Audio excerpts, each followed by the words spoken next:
up, guys? Otterpop here. Holy moly, this is a seriously long Wendigoon video. It's like an hour and 37 minutes long. I know that a lot of people have suggested various Wendigoon videos, and this was one that definitely came up a bunch, where Wendigoon talks about the Yuba County 5, which I don't really know much about this one, except for the fact that like 5 people disappeared or something like that. I really don't know much more than that, so this is a perfect kind of video because it's something I don't have as much knowledge on, but you never know if I could provide some decent insights, from a forensic, history, scientific standpoint, which you know what, you know me by now, I love to do that. And of course, if you'd like to see me do that a little bit more, and if you'd like to see high quality versions of these reactions and analyses, I have a Patreon. I always appreciate more supporters. That would be absolutely fantastic. Or if you don't really care, you can just subscribe to the channel, because a lot of people are not actually subscribed compared to the people who watch this content. So think about it. So yeah, this could potentially be a long one. I'm hoping that I do at least provide a lot of analysis and commentary, because I love to do that. I have done that with a lot of videos like these in the past, especially from people like Let Me Know and Wendigoon. There are a couple other random ones, but those are the two big ones where I've definitely been able to provide a decent amount of commentary on, which yeah, absolutely love to do. So I'm hoping I can do the same for this one. Now, let's go ahead. Let's learn about the Yuba County 5 and why Wendigoon considers it the scariest disappearance he's ever covered. Hello everybody! Today we are going to be talking about one of the most terrifying cases that I've ever read about, and that is the disappearance of the Yuba County 5. If you're familiar with unsolved cases or cold cases online, you've probably heard this story before. People like The Missing Enigma, Explore With Us, and my boy Nexpo have already made videos covering this case. However, in research for this, and my boy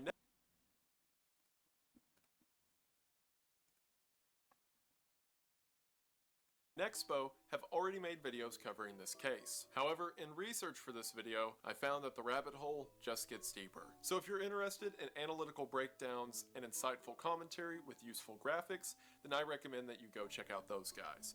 And if you're more interested in the drunk uncle vibe that I bring to the table, then stick around. In research for this video, I do actually kind of like that. Again, I think I said it in a previous video of Wendigoons, maybe like the Franklin expedition or something like that, or maybe the Toxic Lady, who knows, maybe even both.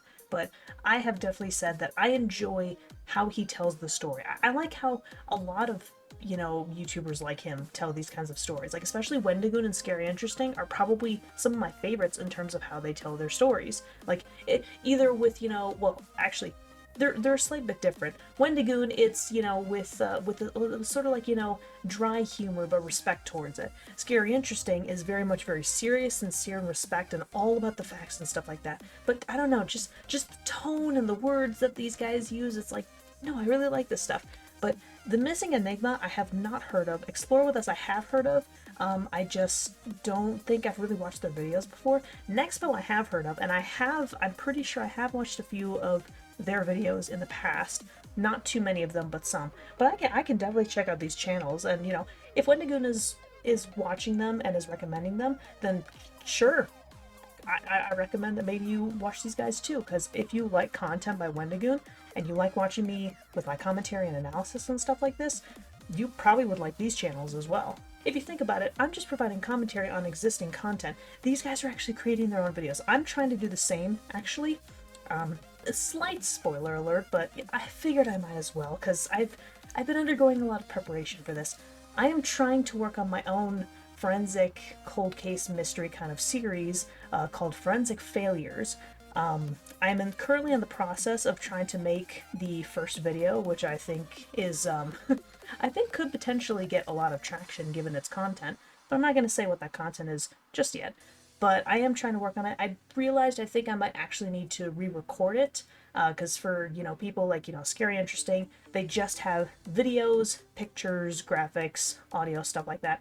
But people like, say, Wendigoon and Kyle Hates Hiking, when they tell their stories, they usually have the camera present. And I think it would actually be easier if I had my camera present as well.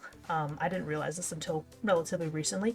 Initially, I just had an audio read of a particular script, especially because when it comes to scripts, it's very difficult for me to remember things. I do have to constantly kind of stare at the screen and like stare at the script, more or less.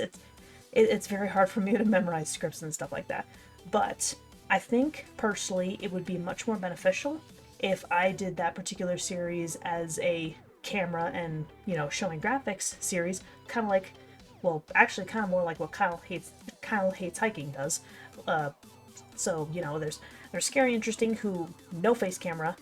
There's Wendigoon, who has face camera all the time, but he shows graphics every now and then. And then there's Kyle Hates Hiking, where he has his camera, but then he also like cuts completely to graphics and videos and stuff like that on occasion. So, you know, you have Scary Interesting on one side, Kyle Hates Hiking on the other, and then Wendigoon somewhere in the middle. And I think I'd like to do something similar to what Kyle Hates Hiking do. I think doing that with the camera and, you know, cutaways to images every now and then, I feel like that would be a bit more personable. But that also means I would have to actually record an entire face cam, because I've recorded the audio for it, but I'd have to essentially redo that recording and probably change up a lot of the existing editing I've already done, which is quite a bit. I've done quite a bit of editing on that already with just the audio, so that's going to be fun, but I think it's going to be necessary. And again, I think it'll be interesting, but I am hoping to start up my own, like, forensic mystery type series, because original content is really where it's at, especially if you've got a good hook. And I'm pretty sure the Yuba County 5 is one of them, plus the topic that I am planning on covering. I know that that's going to be a really good hook. Trust me on this. I'm not going to say what it is yet. Funny enough, patrons actually know right now, but trust me on this. However, in research for this video, I found that the rabbit hole just gets deeper. So if you're interested in analytical breakdown, it's a disappearance of 5 people with useful graphics, that makes sense. then I recommend that you go check out those guys.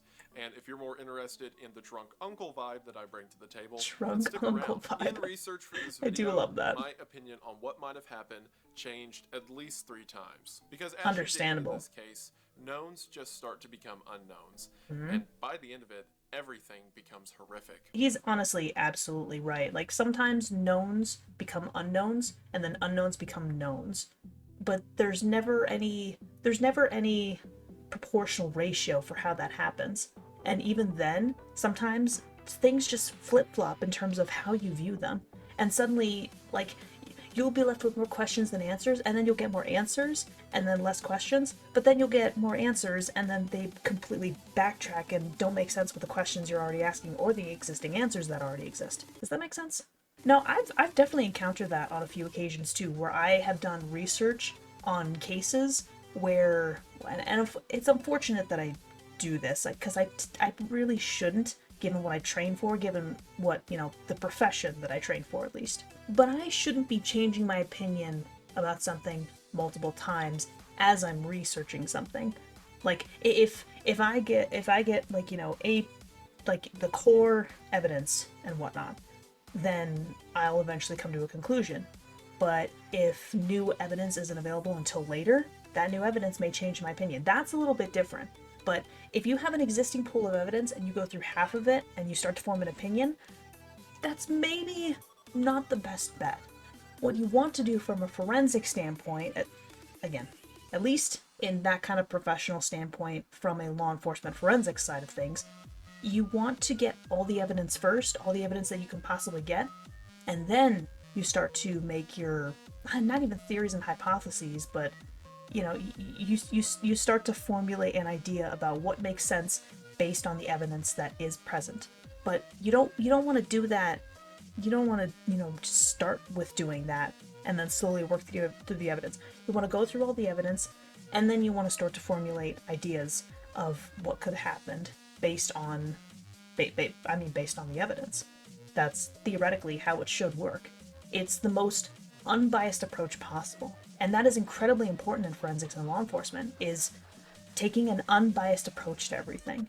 The definition of forensics, it's at its simple core, science applied to the law. Which means people like forensic techs need to be as careful as possible. We need to be as, I say we. I'm going to be saying we multiple times, even though I'm not professionally a forensic tech, but I did a lot of education and a lot of hands-on training with it as well. So I am very familiar with the field itself, even if I haven't been in it professionally. If you have a problem with that, I do apologize. It's just the easiest for me to understand when, you know, when these thoughts are just coming to my head when I don't have a script or anything like that. That's just how it's going to come to me. So if you're confused, I apologize. But what was I saying? Anyways, our job is to be as objective, not subjective, as unbiased as possible when we're talking about cases like these, whether they're cold or not. Because as you dig into this case, knowns just start to become unknowns, and by the end of it, everything becomes horrific. I've legitimately lost sleep thinking over some of the potential scenarios of the case we're going to be talking about today. And if I had to suffer through it, then you have to suffer too. We're also going to look at several of the individuals, as well as a timeline and overview of the logistics of the case itself. Now, there's one commonly accepted theory for what happened to the boys, Is he in a closet of some I'm not kind? going to go with that theory.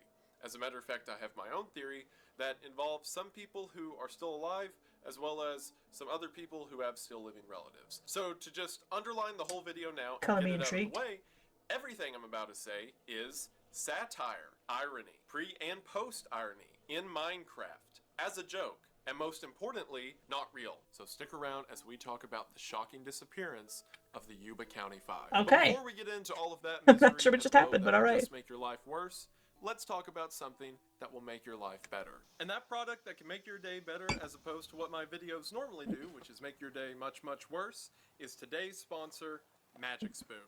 Because Magic Spoon is not only part of a healthier lifestyle, but is also delicious as well.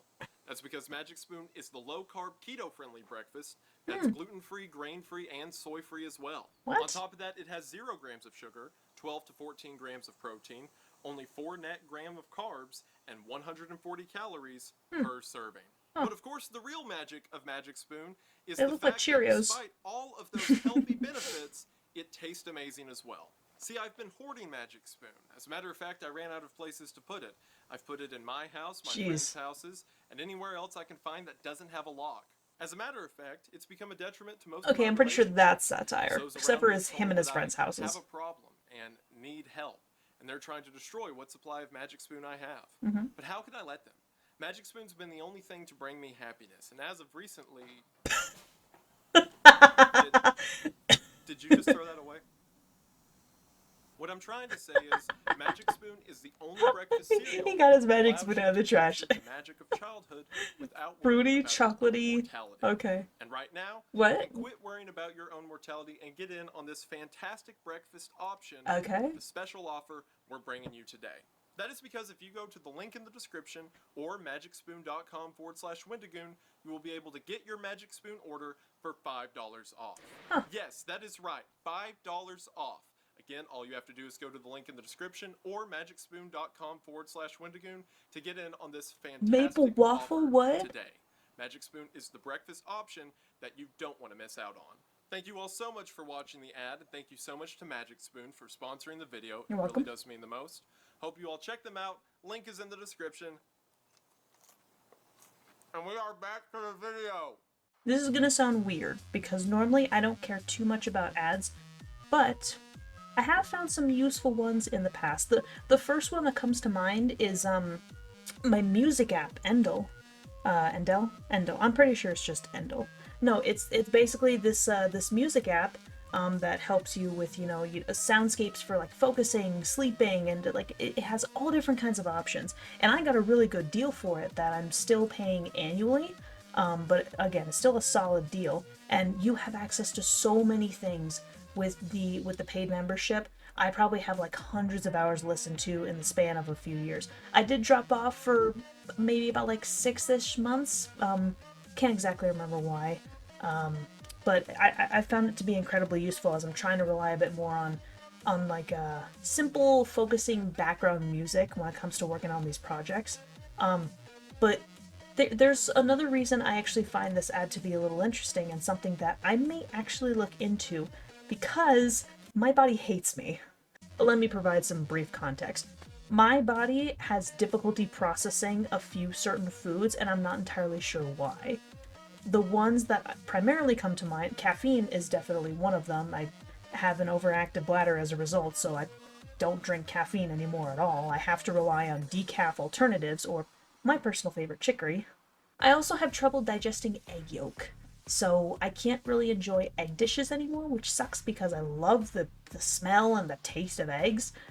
I just can't eat egg yolk anymore. I can still eat egg white just fine, but you know, egg is definitely a little bit tastier, but egg yolk just makes my stomach very upset. And another thing that makes my stomach very upset is cereal. Just any cereal. It doesn't matter what kind it is, whether it's the sugary crap or even like the healthy alternatives. I used to love, you know, the cereal Life for quite a while. I did enjoy a lot of cereal growing up, like a lot of the sugary stuff, you know, the Cinnamon Toast Crunch, the Apple Jacks, and like, yeah, I was a kid, okay? I ate a bunch of that stuff growing up. But by the time I think I hit like high school or college, I started not to be able to tolerate that stuff well. So I relied more on, you know, I guess the better cereals, kind of like Life. And there was another one, I can't exactly remember the name of it. But once I was in adulthood and once I was like living on my own, which that didn't cause this issue, but it's just giving you a sense of the time frame. But once I started striking it out on my own, I started to be able to not tolerate even the better brand. I've even tried some like the actually healthy cereal brands out there, and they would not sit well with my stomach. I always had stomach issues, no matter what. So I haven't eaten cereal in years. But if we're talking about something that's, you know, what did he say? Soy free, gluten free, and grain free, that could actually be potentially something for me to look into. At this point, the video is probably old enough that the discount probably wouldn't apply. I mean, I might still try it anyways, just in case. But in any case, it's something to look into. So, you know, on occasion, some of these ads that, you know, channels like this produce can actually be quite beneficial and useful. There are a few that I actually have utilized to quite an impressive effect. We are going to go ahead and get into it, but as always, thank you for watching. So the Yuba County Five, or the Boys as they were known locally, were a group of 5 boys who lived in Yuba County, California. I'll give a brief rundown of each of the boys now, so you know who we're talking about getting into the story, and as details become more that might be important. There are 5 of them. In the gaps. So who were these 5 boys who would become the subject of one of the most disturbing cases in true crime history? So who were these 5 boys, and how did they even know each other in the first place? Well, for one, they weren't really boys as descriptions of them may imply. They were aged 24 to 32 years old. Oh, they're young adults. I thought they were teens, maybe. The boys and their friends and family would often call them that. These 5 men were a part of something known as the Gateway Projects. Gateway Projects was a program within Yuba County that helped people who had mental disabilities or mental issues. And each of the boys had some issue of mental handicap or mental illness. Now, this fact is something that was heavily overstated in the media, especially around the time the disappearance happened. So I want to clarify when did it happen again? Who the boys were and the details of their disabilities. I also want to state that I am not a doctor, a psychiatrist, or any kind of mental health professional. My opinion solely comes from articles and reviews of people who either knew the boys or did firsthand research. So take all of this with a grain of salt. Yeah, I can't say I'm terribly surprised that that fact about all of them being, you know, mentally handicapped was exaggerated in articles and stuff like that. Because when did this even happen again? Like if it's around the time period, I think, then hang on. Late 70s. Yeah, that was about what I was thinking, 60s or 70s. So yeah, I don't exactly remember precise details about this time period, but certainly, especially the points between, like, you know, the 50s and the 80s, I want to say, mental illness was very misunderstood, and a combination of over and under exaggerated all at the same time. There were a lot of people, like, that didn't necessarily understand it super well, and there wasn't as big of a classification system, and there were still a lot of unknown mental illnesses, including various kinds that weren't even classified as mental illnesses just yet. But there was also a very negative stigma associated with this, similar to you know, like negative stigmas associated with gay people for quite a number of decades, kind of around the same time-ish, I want to say. It started to change a little bit in the 90s, I believe it was, especially with the rise of HIV and AIDS cases. Heck, that was practically a huge pandemic for a fair portion of the 90s, I want to say. But I'm not necessarily the only comparison that I'm making regarding, gay people and mentally handicapped people is the negative stigma that was associated with them for quite some time. In some cases, even today, there still are some negative stigmas that are attached to it, especially from certain closed-minded people these days. But it's much more understood and more accepting nowadays. Heck, I know a lot of people who have some kind of, you know, whether it's a mental handicap or illness, or whether it's some kind of I know multiple people who do have either some form of anxiety or panic disorder, including a very close family member. Like, I know a lot of people who do have issues like this. I mean, I'm pretty sure that I have an issue of some kind as well. Probably, I don't think it's debilitating, but I don't know. In some cases, it can feel a little bit debilitating because I definitely have some kind of social anxiety. It's not fun. It's not fun. But yeah, the period of the late 70s, peak time for there to be a negative stigma associated with mental illness, for it to be severely, I can't even say underestimated, but I hate to just keep repeating myself, but misunderstood. It really was. So the fact that they were all kind of like this, it makes sense that, they would probably be together a lot. Now, how they were mentally handicapped, I don't necessarily know how minor or major it is, but I'm sure that Wendigoon is probably going to talk about it and provide a little bit more insight. Because even this insight about each of these, I almost called them characters, holy hell. The insight about each of these boys, well, each of these men, frankly, is going to be very beneficial. And he's got that little table, sort of table set up in the back, or at least a series of columns regarding each of the boys. So my guess is that he is going to put little bits and pieces of details on each of the boys. I'm just going to say boys because I know that they're men technically, but they were referred to as the boys, and I'm sure that they didn't. I don't think they'd have much of a problem with it.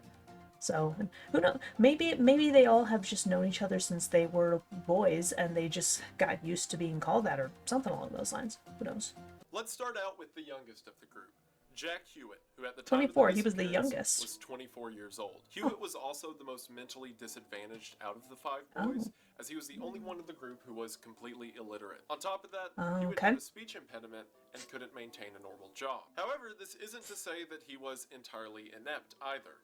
Hewitt worked on his father's farm and frequently drove his dirt bike around the property. While he certainly had trouble in school, and his own mother estimated that his IQ was probably around 40, everyone who knew Jack said that he was a kind, How would quiet she man know? who was easy to get along with. Jack Hewitt's best friend was Ted Weir. Ted was the oldest in the group at the time of the disappearance, wow. at 32 years old. Everyone who knew Ted said that he was a very friendly person who, much like Jack, was easy to get along with. While Ted was diagnosed with a mental handicap, unlike Jack, Ted was able to hold down a job. Ted worked for a while at a local grocery store as a bag boy. The most notable characteristic about Ted's condition was that he just seemed to lack common sense. For example, Ted never got his driver's license, but at points that he would be riding around in a vehicle with friends or his family, he could never understand why you had to stop at stop signs. His finances were managed by his family. Interesting. And one day, for seemingly no reason, he spent $100 on pencils. And no, not any kind of specialty pencil,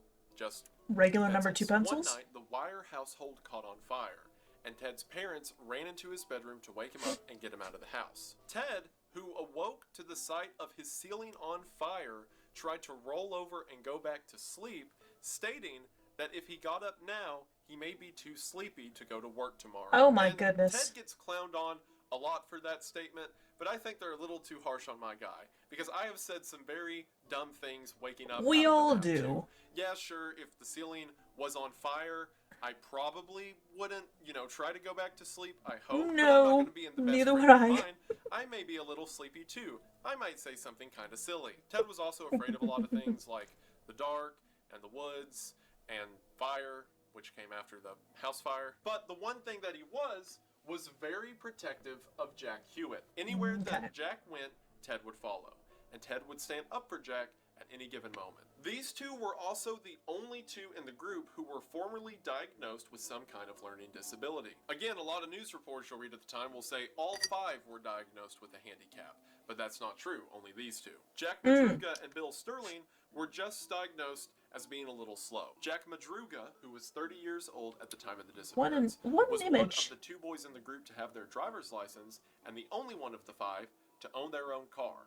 A 1969 Mercury Montego that we will talk about in a minute. While Jack Madruga was slow, is that the car involved in the He disappearance? seemed to do fine after he got out of school and got a job. He joined the army and spent several years driving a truck for the military. Wow. After he got out of the military, he was able to land long-term steady work in Yuba County. As a matter of fact, he was so stable that his mother said that Jack would help her pay rent. And again, not a mental health expert by any means, but from everything I've read, it seems that Jack Madruga just had a sort of social disorder, if anything. But you know, being diagnosed in the 60s, they just lumped everyone under the brand of mental disability. Yep. And as mentioned, Jack was never formally diagnosed. He just had a shy negative misunderstood stigma. Didn't do that well in school, but was able to hold down a job and be mostly independent. His prized possession was the 69 Montego that I mentioned earlier.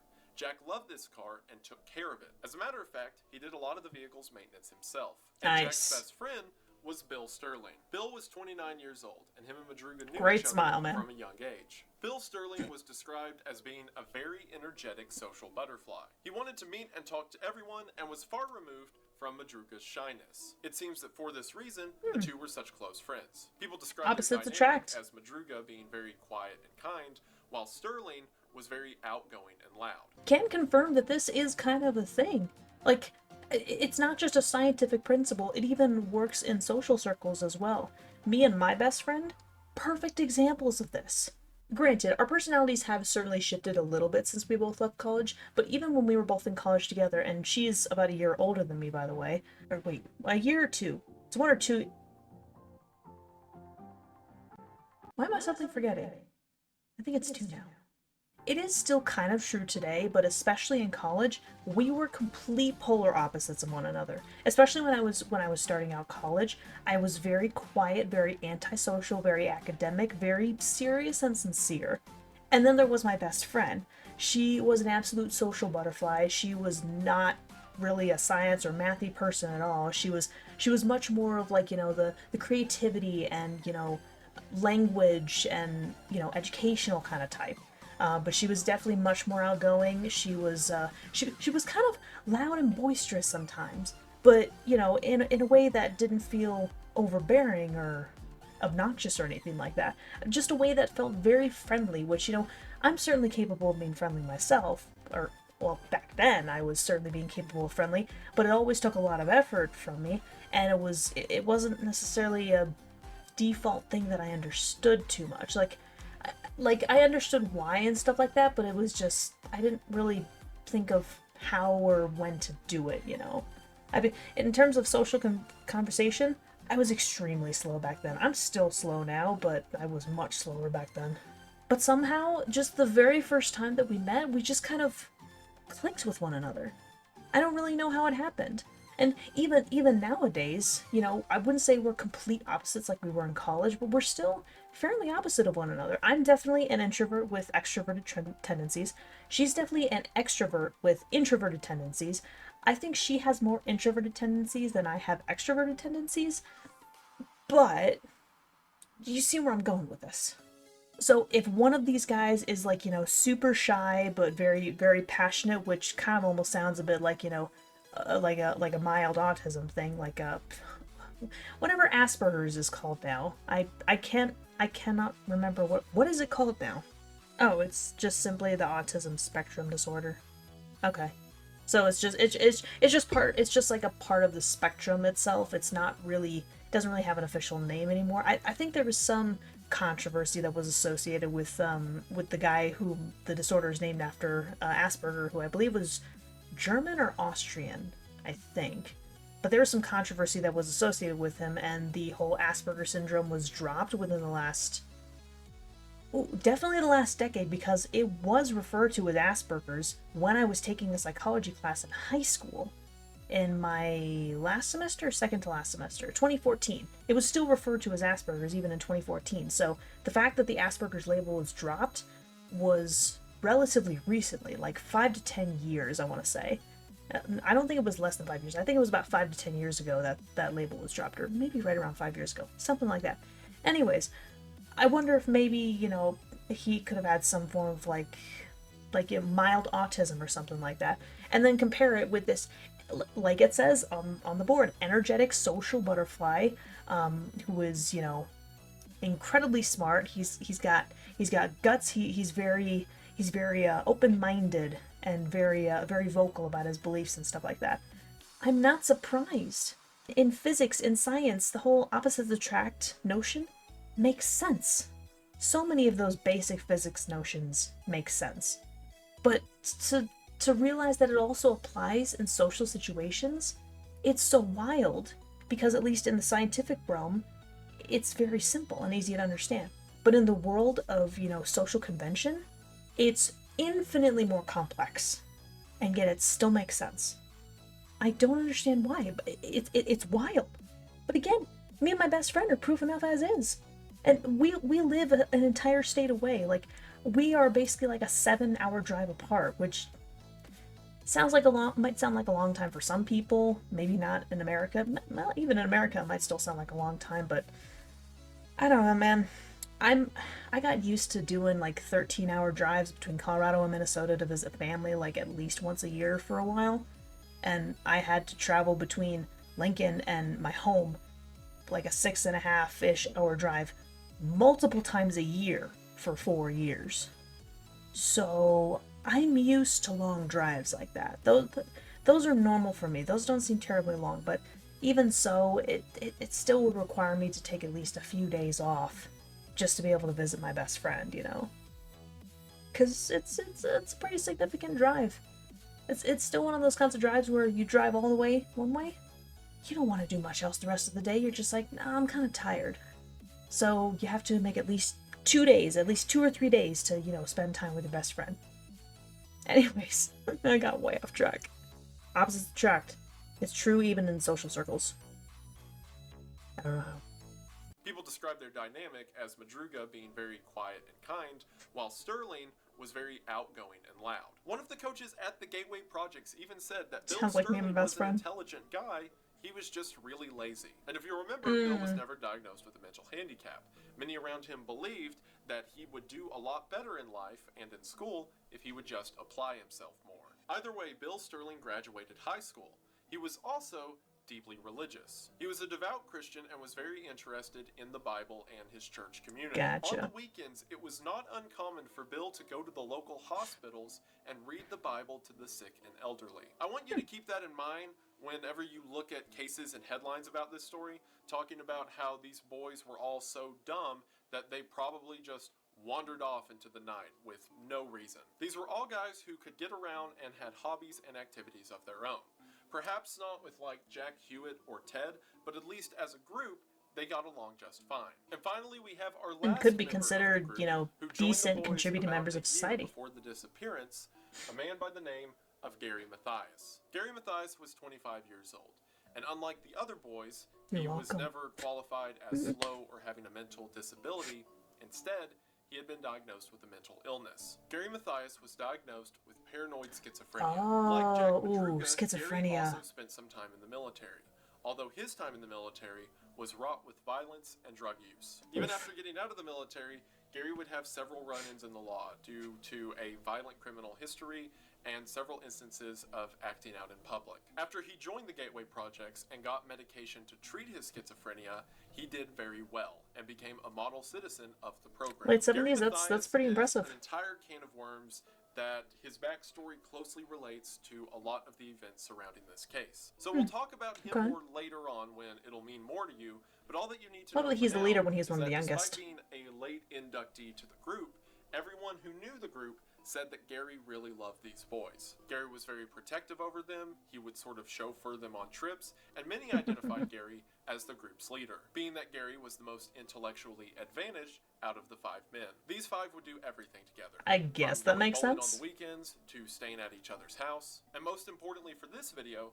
the 5 of them were on the Gateway Project's basketball team, the Gateway Gators. Several of the testimonies about the boys' behavior comes from their basketball coach at the Gateway Projects. The coach would say things like, Gary was smart, but every now and then he'd seem kind of spacey, perhaps from his medication. Or the account I mentioned earlier, that Sterling was smart, but lazy. People around the town said that these 5 would do everything together. And seeing where this story's going, that turned out to be for better or worse. Like I said, negative stigma associated with mental disorders and illnesses. Just for the sheer fact that all 5 of them had some kind of mental handicap or mental illness. Schizophrenia, oof. That's not a fun one. But just because they had some kind of mental illness of some kind, whether diagnosed or not, suddenly they're always labeled in all these articles about being dumb and, of course they'd wander off, even though they're in their 20s and 30s. They had mental disorders. That shit wouldn't fly today. In the 70s, yeah, I could see that happening. Unfortunately, today, not a chance. Just because you have some kind of, mental illness or disorder, it doesn't automatically label you as something. You're not automatically weak, you're not automatically dumb. That's not how that works. Because there, like Wendigoon was just talking about, there are still so many people, like some of these boys even, that were still very functional as adults, even with these disorders. My mom, she's worked with mentally ill people for a very long time. I mean, she was working at like this adult care facility, not like an elderly care facility, an adult care facility, specifically for people with mental disorders and stuff like that. Some much more serious than others. I wish I could remember specifics, but she definitely told me stories here and there over the years, but I haven't heard those stories in quite a while, so I can't remember any specific details off the top of my head.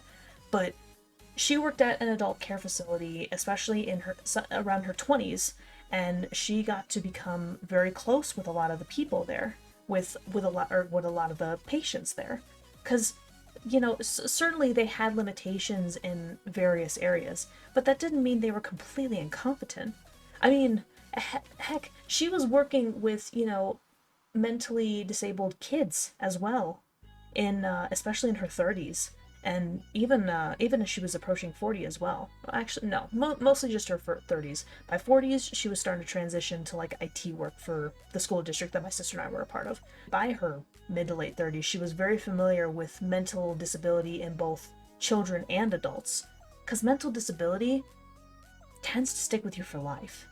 It can start at different points in time. Like sometimes you're practically born with it. Other times you won't show signs until like sometime in childhood. Sometimes you may not even get symptoms until your teens or early adult years. It really depends on the mental disability. But my mom made such amazing connections with all different kinds of kids and adults. I mean, she has such fond stories of them, and she's got a crazy amount of patience too. I mean, just look at my sister and I. She absolutely loved every single one of them. And certainly some of them would be troublemakers sometimes. Some of them might cause some very serious problems. But they all still had their own story to tell. Like, she knew so many of these people who they couldn't exactly function in certain areas. But in other areas, they were practically excelling in ways that most people don't get to see. I wish I could remember specific details. Well, I don't know, but like maybe something along. This isn't an exact example, but kind of the idea that I'm going for is somebody might have trouble recognizing, spatial awareness or facial expressions or stuff like that. But when it came to memorizing every detail about every plant out there, and they were like overly fascinated with it, kind of like that kind of thing. And even if there was one basic task that they just could not do for the life of them, there would be another basic task that they could do with like ease, that they would never even need any help for. because they were like masters at it. But just because you have a mental disability, it does not automatically make you as that disability necessarily. If anything, it's just a label. I'm man, labels are interesting for me. Because for me, labels make everything simple. Because I have problems understanding the complexities just with social interaction and, people in general. So having a label is very helpful for somebody like me. Because I find people in general, like not when it comes to anatomy, when it comes to personality and socializing, I find people to be very complex. And it's very hard for me to grasp at, to remember, to process those personalities. It takes a lot of time for me to do that, so labels are very helpful. But at the same time, they can also be kind of, I wouldn't necessarily say dangerous, but not very unhelpful. You hear that somebody has a particular disease or illness, whether it's mental or physical, and suddenly that's what they're labeled as. It's like suddenly your entire personality is defined by that one trait, and not by all the little parts, He had a chart. Wendigoon had a chart with all these things about, being very religious, being very smart, being from the military, high functioning, able to work in a grocery store, having a car, like maintaining their own car and stuff. Like, there's so much more to every one of these boys' personalities than just the mental disorder or illness that they have. There's so much more to people. And again, I can understand labels. I practically require them. It helps me navigate socializing, honestly. But damn if they don't create these stereotypes and negative stigma pretty much every single time. And honestly, the same can even kind of be true of forensics, too. Amateur forensic scientists might look at something and immediately associate it with something else. It could just be coincidence, or it could be causation, but sometimes just gets labeled with the causation almost immediately. That's what amateur people might do. But professionals know to take the unbiased approach. To be like, there's this, there's this, there's this, there's this. This theory lines up with this. This theory lines up with this. This theory lines up with everything. This theory does not line up with anything. Like, it's all about taking the objective path that makes sense. Because again, we cannot let ourselves be drawn by stereotypes and bias whenever we're trying to do objective analyses. The moment we introduce stereotypes and bias into it, it becomes subjective, and our perception becomes skewed. And you don't want to do that. I really got off track. I know I was trying to make a point. I hope I did, because oh boy, how many times is that going to happen?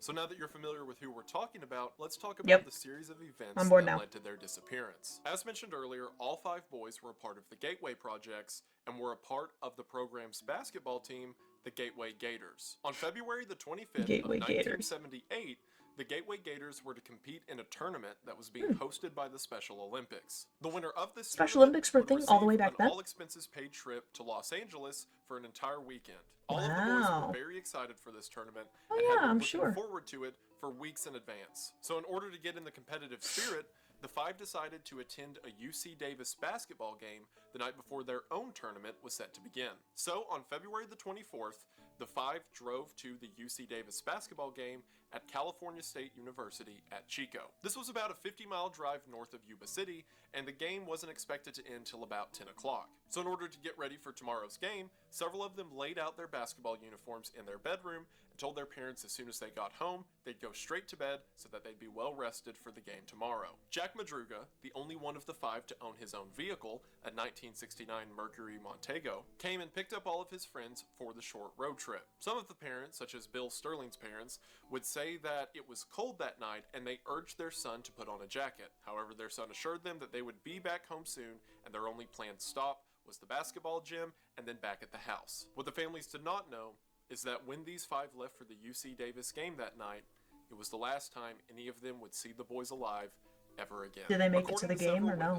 The 5 made it to the basketball game that night, they did. cheered on the team, and then left as soon as the game was over. Shortly after that, the boys would drive to the nearby Bears Market to get snacks for the drive home. According to an attendant at Bears Market, the boys came in just before 10 o'clock and bought things like Coke, milk, and candy. Now, there are Basics. potential witnesses and theories to the events that would happen in the next few hours. However, for now, I want to stick to things that are concrete. And the only thing we can know for sure Understandable. is that after those boys left Bears Market, they never came home. In the early hours of the morning on February the 25th, the parents of the boys began to call each other to see if maybe the boys decided to stay the night at one of their houses. After the boys were nowhere to be found, of course, the parents began to panic, and at 8 o'clock the next day, Jack Madruga's mother called the police. Given the boys' unlikeliness to go anywhere but home, as well as their commitment to routine, and of course their various disabilities, this became an Routine is very immediate important, concern. So, especially for police people with officers from both Butte disabilities. County and Yuba County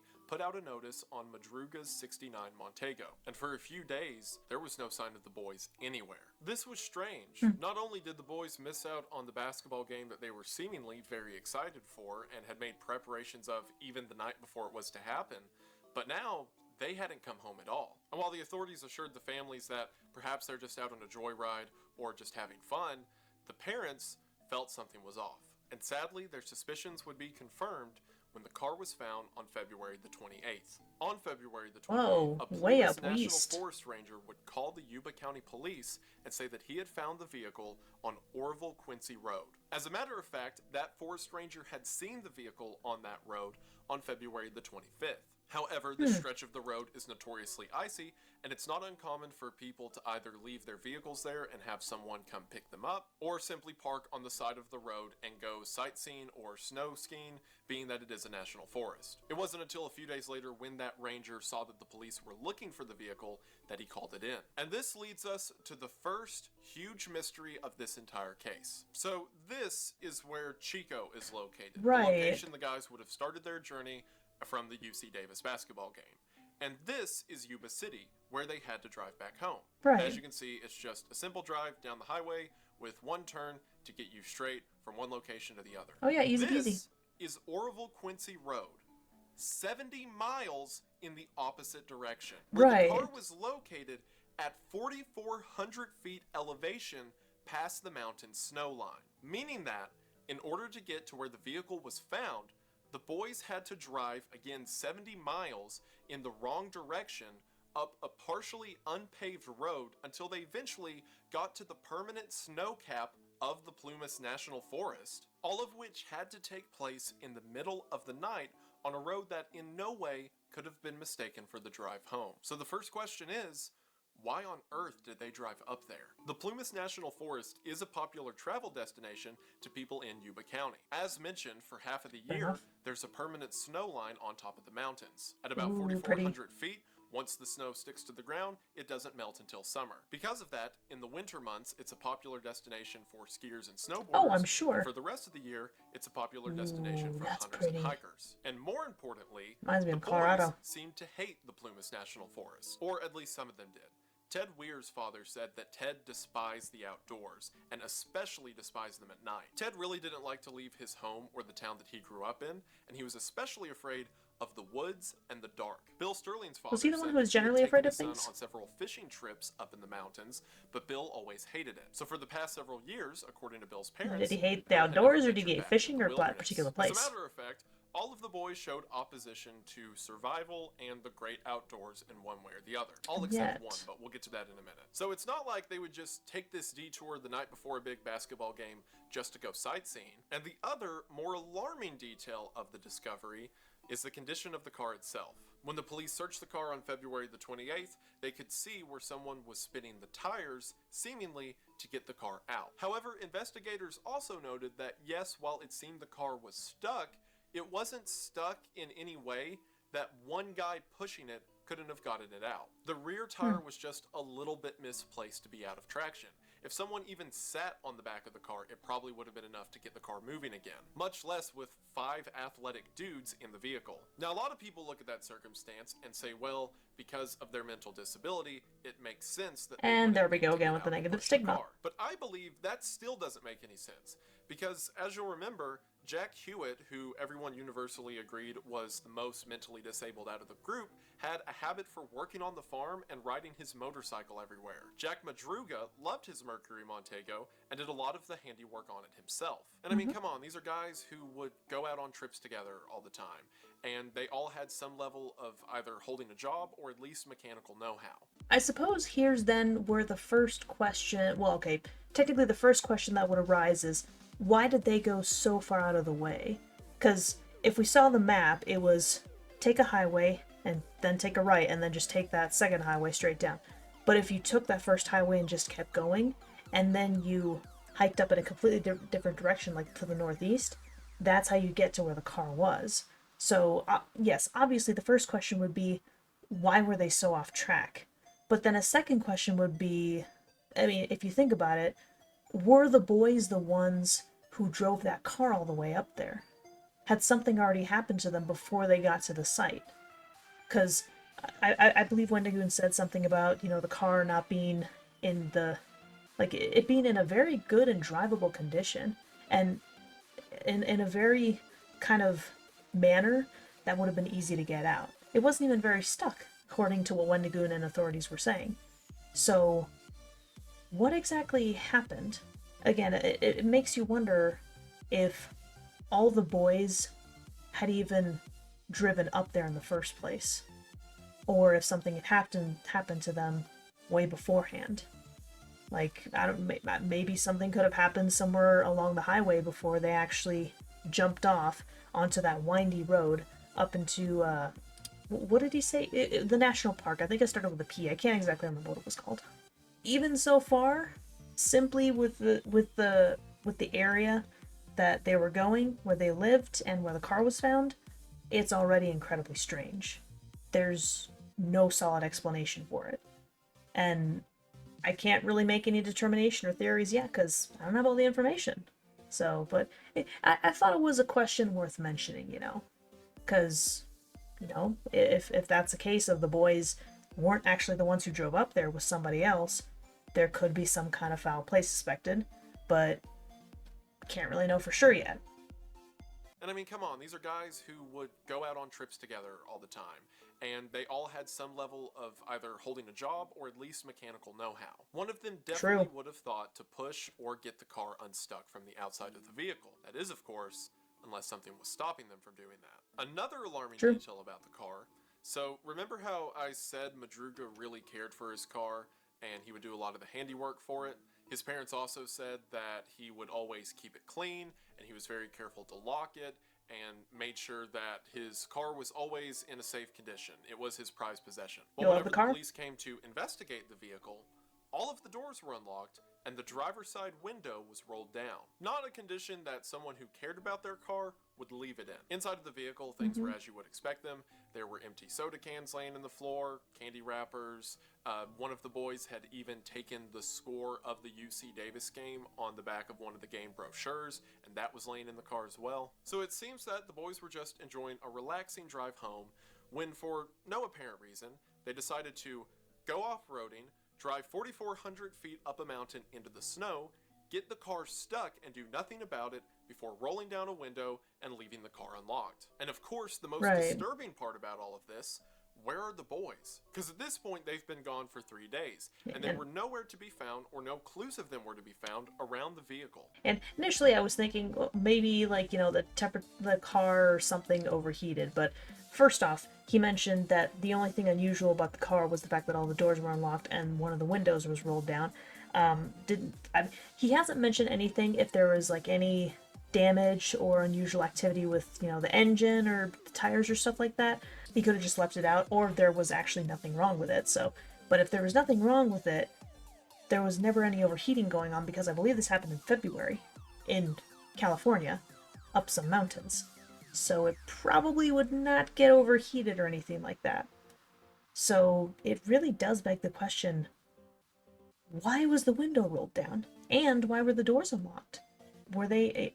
I didn't even know what to make this so far, honestly. I'm just as confused as Wendigoon. where are the boys? Because at this point they've been gone for 3 days, and they were nowhere to be found, or no clues of them were to be found around the vehicle. If you remember, several of the boys avoided taking a jacket or putting on anything other than plain clothes. So why would you get up to a snow-capped mountain that there's no reason for you to drive up in the first place, and then decide to leave the vehicle and just, walk out into the woods? You know, I didn't even think about that either. Paradoxical undressing. So there could have been an overheating issue. It just wasn't with the outside temperature or the car or anything like that. It was with the boys themselves. If none of them had any jacket or like warm clothes of any kind, and they were out there, and I don't know, maybe the car ran out of gas or something like that, they could have gotten so cold that they started paradoxically undressing and started, like, you know, rolling down windows to try to cool themselves down. How did I not even think of paradoxical undressing though until now? I mean, heck, that was a major point of the case of the Dyatlov Pass mystery. How am I just now remembering that? Not the Dyatlov mystery, but the paradoxical undressing. I need to stop saying that. I think you guys get the point though. Funny how I could have been right about the overheating, just wrong about where it originated. Just a thought though. That's only a potential possibility based on the evidence so far. I'm thinking of potential ideas, but I've not committed to anything. I'm just going over the potential scenarios based on each piece of information, which is different than what I was talking about earlier. Because earlier I was talking about trying to formulate a specific timeline and idea and getting biased into thinking about that. But I'm not doing that.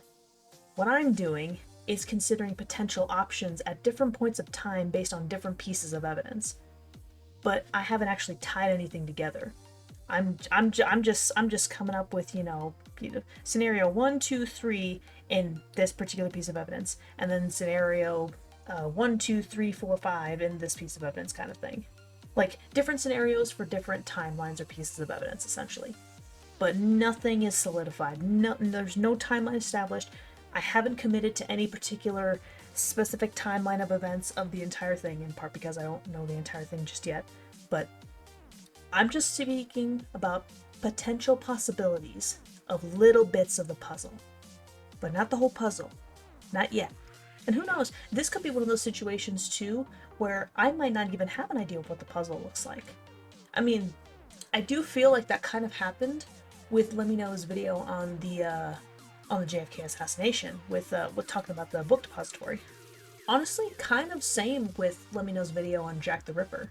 I think in both cases, I had general ideas of some elements that could be true, but I was never able to come to any conclusion about the full timeline. A, because I probably still didn't know the full timeline at the time, and still probably don't. And B, I just felt like I wasn't able to make any kind of solid conclusion on a specific set of events that led up to those events. Holy shnikes. I'm only 20 minutes in, and I've already been doing this for an hour. This is gonna be a good one, isn't it? It's gonna be a long one, but it's gonna be a good one. Jack Madruga's even mentioned that Jack hated the cold and hated being outside if it was even a little bit chilly. So the police initially expected, well, maybe they got up here and ran out of gas, or maybe the engine had some kind of problem. So the police hotwire the vehicle, and sure enough, the engine starts up just fine, and they still had a quarter tank of gas. Of course, if nothing else, the discovery of the vehicle gave the search parties a general area. However, during the first day of the search, an ice storm hit. The snow was so intense that it nearly killed 2 of the search workers. One began to have a heart attack, and another began to experience severe stages of hypothermia. Hypothermia is expected. Heart attack is surprising. Police called off the search party. This winter storm lasted for several days, and as you can imagine, made it hard to find clues about anything. If there were any traces of where the boys went around the vehicle, they were long gone after 3 days of snow. Of course, after the snow was over, they kept looking, but nothing could be found. And tragically, this was the only definitive clue about the boys that was found for 4 months. Again, there were witnesses and testimonies at the time. Yeah, they probably weren't able to find anything until all the snow melted in the summer. Evidence, they had nothing to work with. All they knew is that it seems like something compelled these boys to drive up that mountain, get out of their vehicle, and walk off the earth. And the first sign as to what happened to the Yuba County 5 would come on June the 4th of that year. By June the 4th, a lot of the snow on top of the mountain had begun to melt. On this day, a group of motorcyclists were traveling up the mountain about 20 miles north of where the car had originally been found to check in on some of the Park Service trailers. The Plumas National Parks have various ranger stations that are grounded trailers set up at various points throughout the forest. These trailers are fully furnished and equipped with food and heating supplies to keep someone alive for more than a year. However, as mentioned, for about half of the year, these things are completely buried in snow. So these motorcyclists on June the 4th were coming to check out the now uncovered trailer. As soon as those motorcyclists pulled up to the trailer on top of the mountain, they saw that one of the windows at the front of the trailer had been shattered, and an awful smell was coming from inside. While walking into the trailer, the motorcyclists noticed that scattered on the outside of the broken window were empty ration cans. Upon walking into the trailer, they see a pair of tennis shoes lying next to one of the bedroom doors, and lying, wrapped in blankets on top of one of the beds, is a human body. They called it in, and the Park Service and the police came to search the area immediately. The body that was found on top of the bed was in horrible condition. For one, it was found completely wrapped in blankets in an almost mummified state. The blankets were even wrapped around the body's given how cold head. it was. When the blankets were removed, this body had no face, as it had completely rotten off. While the body was in an all-around decrepit condition, they could tell that the feet were especially bad off. The socks and shoes had been removed, and it appeared that before death, the foot had become frostbite and gangrenous. So much so that the body was missing 5 toes. However, the one thing the police did recognize is the clothing of the body was the last known clothing of someone that they had been looking for. And as confirmed by the coroner's report and his wallet that was laying on the nightstand next to him, this was the body of Ted Weir. It seemed that at some point in the last several months, Ted wound up in that trailer and succumbed to injuries sustained out in the snow while lying on that bed. Okay, so I think this very likely confirms that at least Ted, and potentially up to all of the boys, did drive up to that area in Plymouth Park, I believe he called it. Plymouth? I'm not entirely, I haven't seen how it's spelled, so I don't exactly know what he's saying. I'm just taking a guess. Plymouth Park. But this certainly confirms that at the very least, Ted made it up there to where the car was dropped off. What's crazy is that this trailer was located 20 miles away, which means they would have likely, well, I'd say he/they would have walked all of those 20 miles, which if we're talking about in, like say February, basically, it makes sense that somebody would have frostbite and gangrene. Oof, gangrene, man. Gangrene is not good. From what I know, it is extremely painful. And not only does it lead to pain at the extremity that is affected, it can lead to pain in the entire body because it leads to serious infection. Serious internal infection, not just external. And if one of them had gangrene, and if there were any others around him, he might not be the only one with some kind of gangrene. It's interesting that he's in a mummified state, though, but with a rotting face. Now, granted, those kinds of things are possible. Actually, it would make... Wait, did he say that the head was wrapped? I thought he did. So in that case, it would actually make sense if most of his body was mummified. But it also depends on how much time has passed. For your body to get into a... Well, that's actually tricky. For your body to get into a mummified state, that's kind of tricky to estimate how much time that would take. To get to a skeletal state, it's relatively easy to guess based on the temperature. But mummified is a little bit trickier. Had to have been at least a few months, though. I would imagine. Because the body was found in June, when the snow was starting to melt, which means that there was still a lot of snow in the area between the 4 months of February and June. Wow, still snow up in June? Damn, okay. At the very least, let's assume that February, March, and April, for sure, would have had snow up there. Given the temperature, given the surroundings, the fact that, the cold would certainly hinder the decomposition process.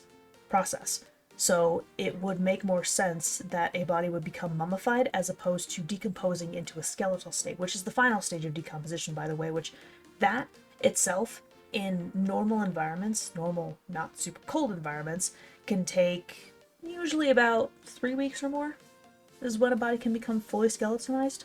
Skeletalized? Jeez. I think the mummification process can take a little bit longer, but it also is just a very different process. Because, again, the decomposition process, it's mostly focused on how things decompose.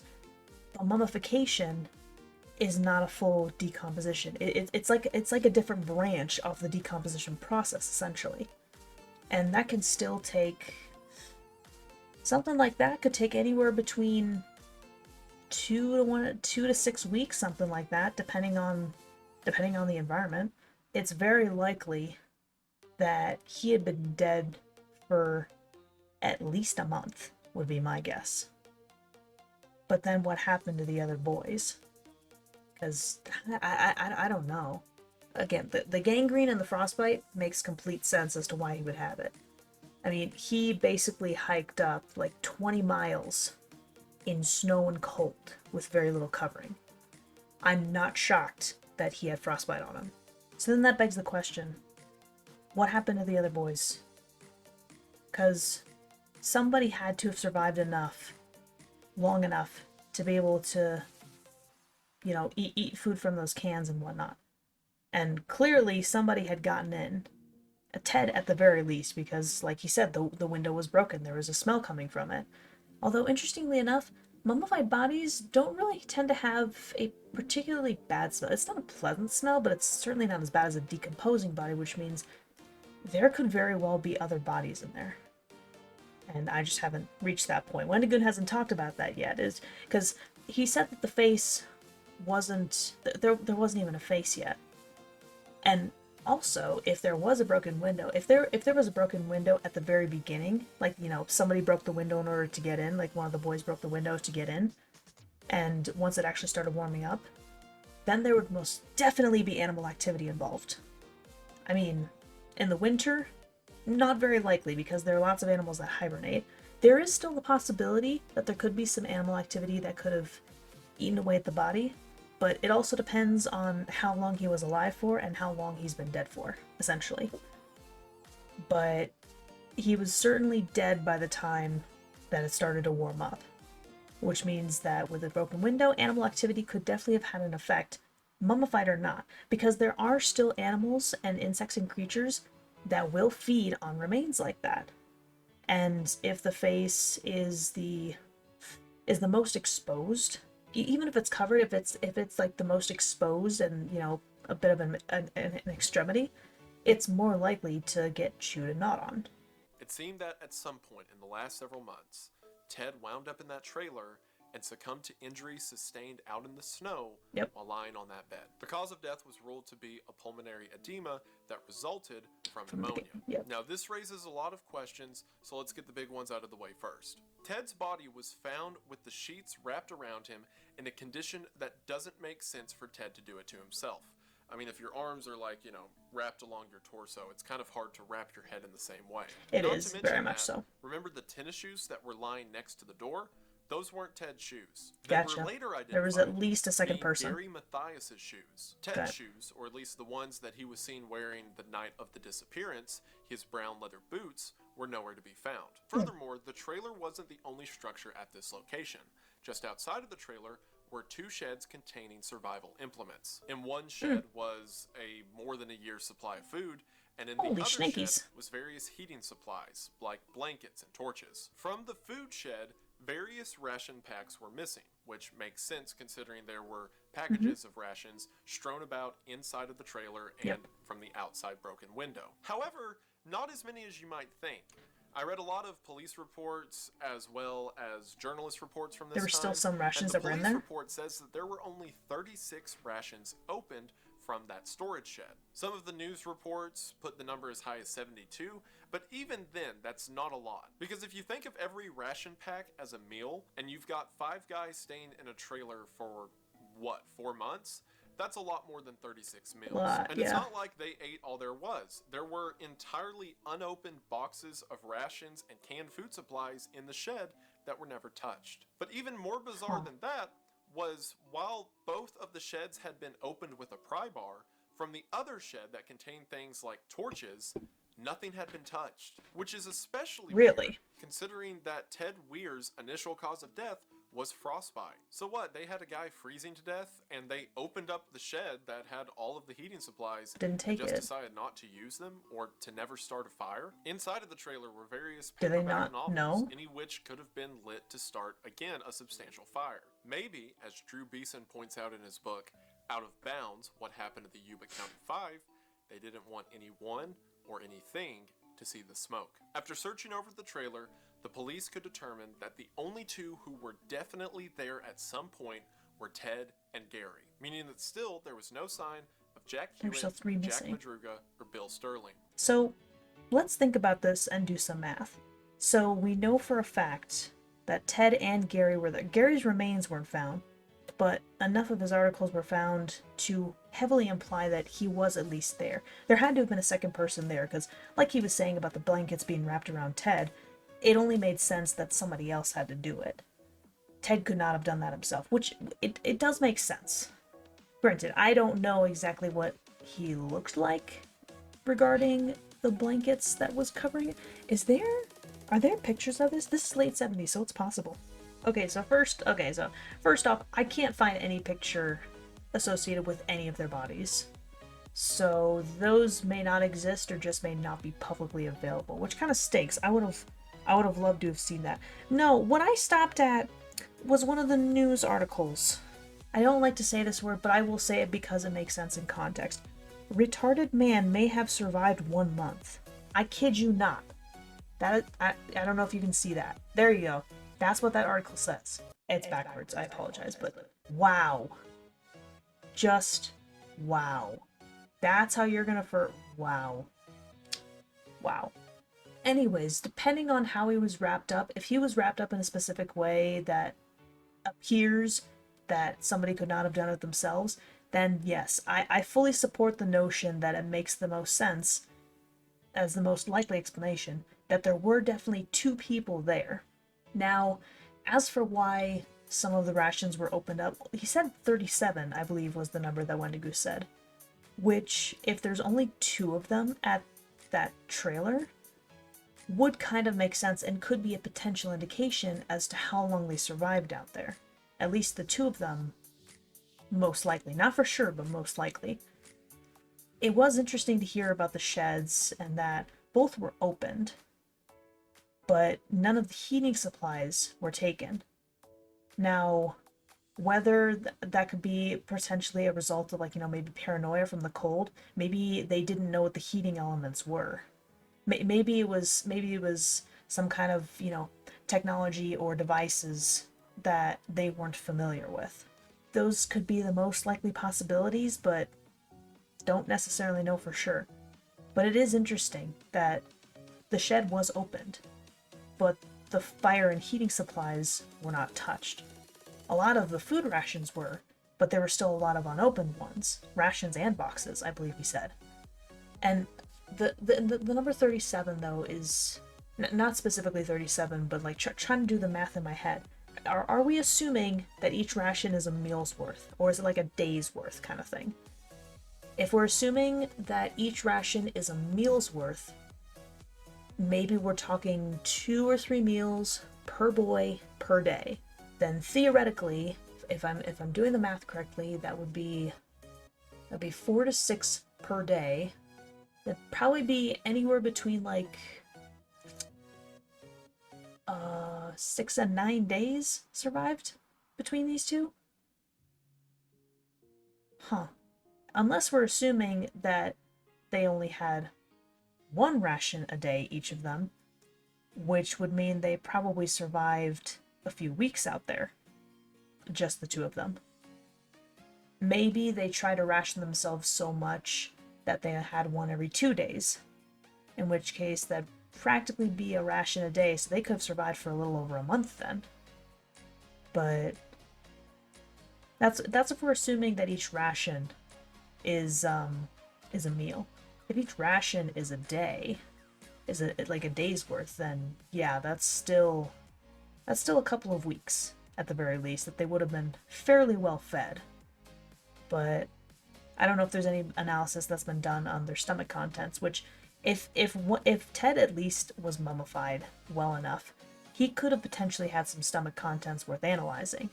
And there could have been potential guesses as to A, what his last meal was, and less likely B, how much food he'd been having as of late. It's also possible that due to the pneumonia and the gangrene and the frostbite, Ted may have been a little bit less willing to eat. It could have been a little bit nauseous, actually. Who knows? Maybe he tried having some food, but eventually it got so bad that he could have been vomiting it back up. It's kind of hard to say. I mean, I haven't heard anything about any vomit, so I don't necessarily know for sure. But it is still a possibility. See, this is how my brain works, okay? Like I'm not setting my thoughts on one particular path. I'm looking at multiple pieces of evidence and I'm thinking of multiple possibilities here.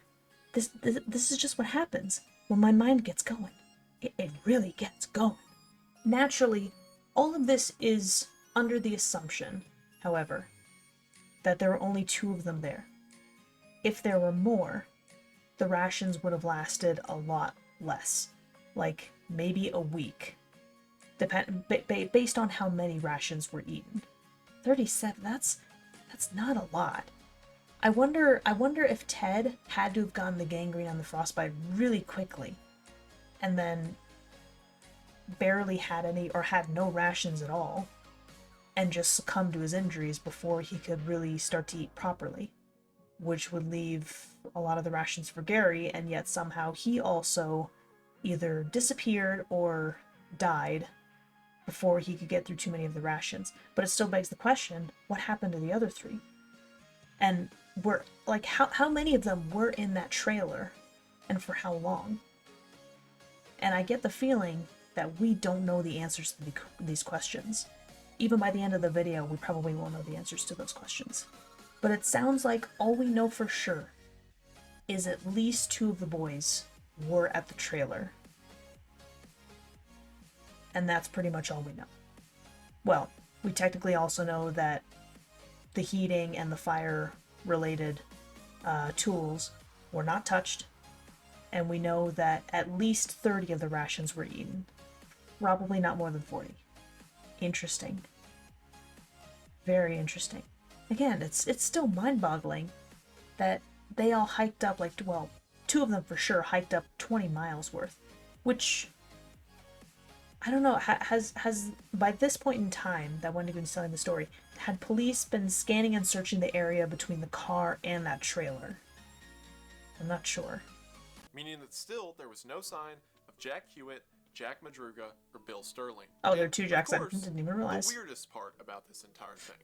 So, what's weirder? You may be wondering why, over the course of these last 4 months, did no one think to search a survivalist trailer that was in the location of where the boys went? It was so far away. That seems like a very obvious answer, right? You can't find the boys. Maybe they're at the house that is specifically meant. Did they know about the house? If this very thing were to happen. And the answer is, this trailer was not in the vicinity of the missing vehicle. No, it was 20 miles away. It was 20 miles further up the mountain. A mountain that, mind you, had been covered in snow and ice during this entire ordeal. And how did they even know it was there? Did they stumble on it on accident? 20 miles from where you are.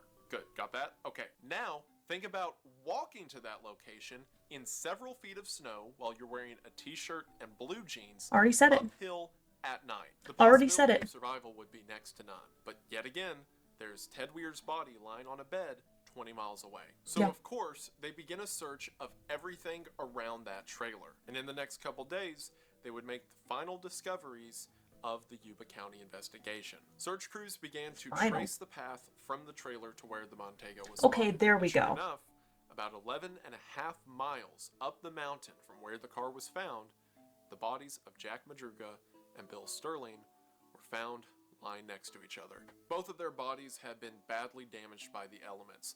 Madruga's had been partially eaten by coyotes or something of the sort, and Bill Sterling was nothing but picked bones at that point. Given that it was 11 miles so I have to know was him close? it is likely that along the initial journey, perhaps even that night of February the 24th, whenever the five were traveling up to the cabin, either Bill or Jack began to succumb to hypothermia, or perhaps both. In the late stages of hypothermia, the subject begins to be very tired and feel the need to go to sleep. Of course, this sleep is one they'll never wake up And from. paradoxical So maybe the undressing two sometimes. of them were in this late stage and decided to take a quick rest that they would never stand back up from, or even more heartbreaking, maybe Bill or Jack collapsed along the road and the other refused to leave them. And for those several months, underneath the snow, their bodies lied next to each other, the only comfort to be found in the harsh wilds. So, 20 miles up towards the cabin, and 11.5 miles in are two bodies. So, almost definitely, those two did not make it to the cabin.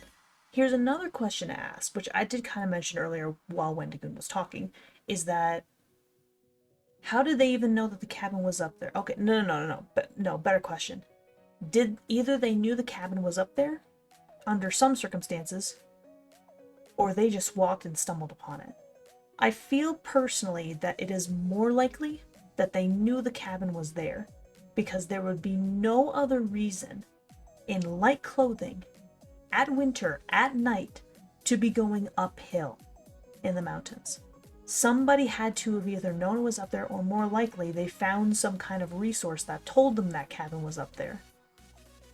Again, it is technically possible that somebody had a memory of there being a cabin somewhere up in that area. But in any case, it's far more likely that somebody knew about that trailer up there.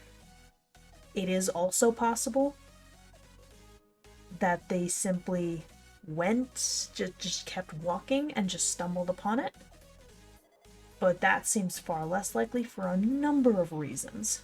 It is technically possible, but it is far less likely. So then that begs the question, where's the fifth? Because Wendigoon did say the final piece of evidence, did he not?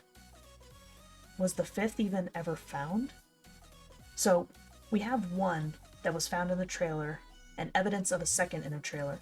We found two about halfway up the trail, up the, well, not really trail, but up the path, up the route between the car and the trailer. And then we have a fifth that's unaccounted for. Wow. In winter of all times too. February, in this part of California, with snow and ice and light clothing. Fuck. Just fuck. And it's still wild why they were even up there in the first place. It makes no sense. Not just based on the general logistics of it, but even given their personalities, it just does not make a lot of sense. I am very confused. I will admit, there is a lot of, not even conflicting information, but a lot of mysterious information that just doesn't add up to common sense. And I know one of the boys was said to lack common sense, but there were 4 others who most definitely had some kind of common sense, probably even a lot of common sense. One of them didn't, but the other 4 were a different story. So it's just a wonder why to begin with, that the 5 of them were even up there. And then everything that follows is just and if only one of them did succumb and the other didn't want to leave their friend's side, that would be a combination of unbelievably sad and oddly relieving. Like, if you think about it, imagine having such a close bond with somebody that you can't feel anything except cold and numbness and exhaustion. And there is someone right next to you who will refuse to leave your side even though they're able-bodied. I mean, imagine. It is certainly likely as well that both of them did succumb to hypothermia at the same time and just stayed with each other as a result. And then 2 others kept going for some reason.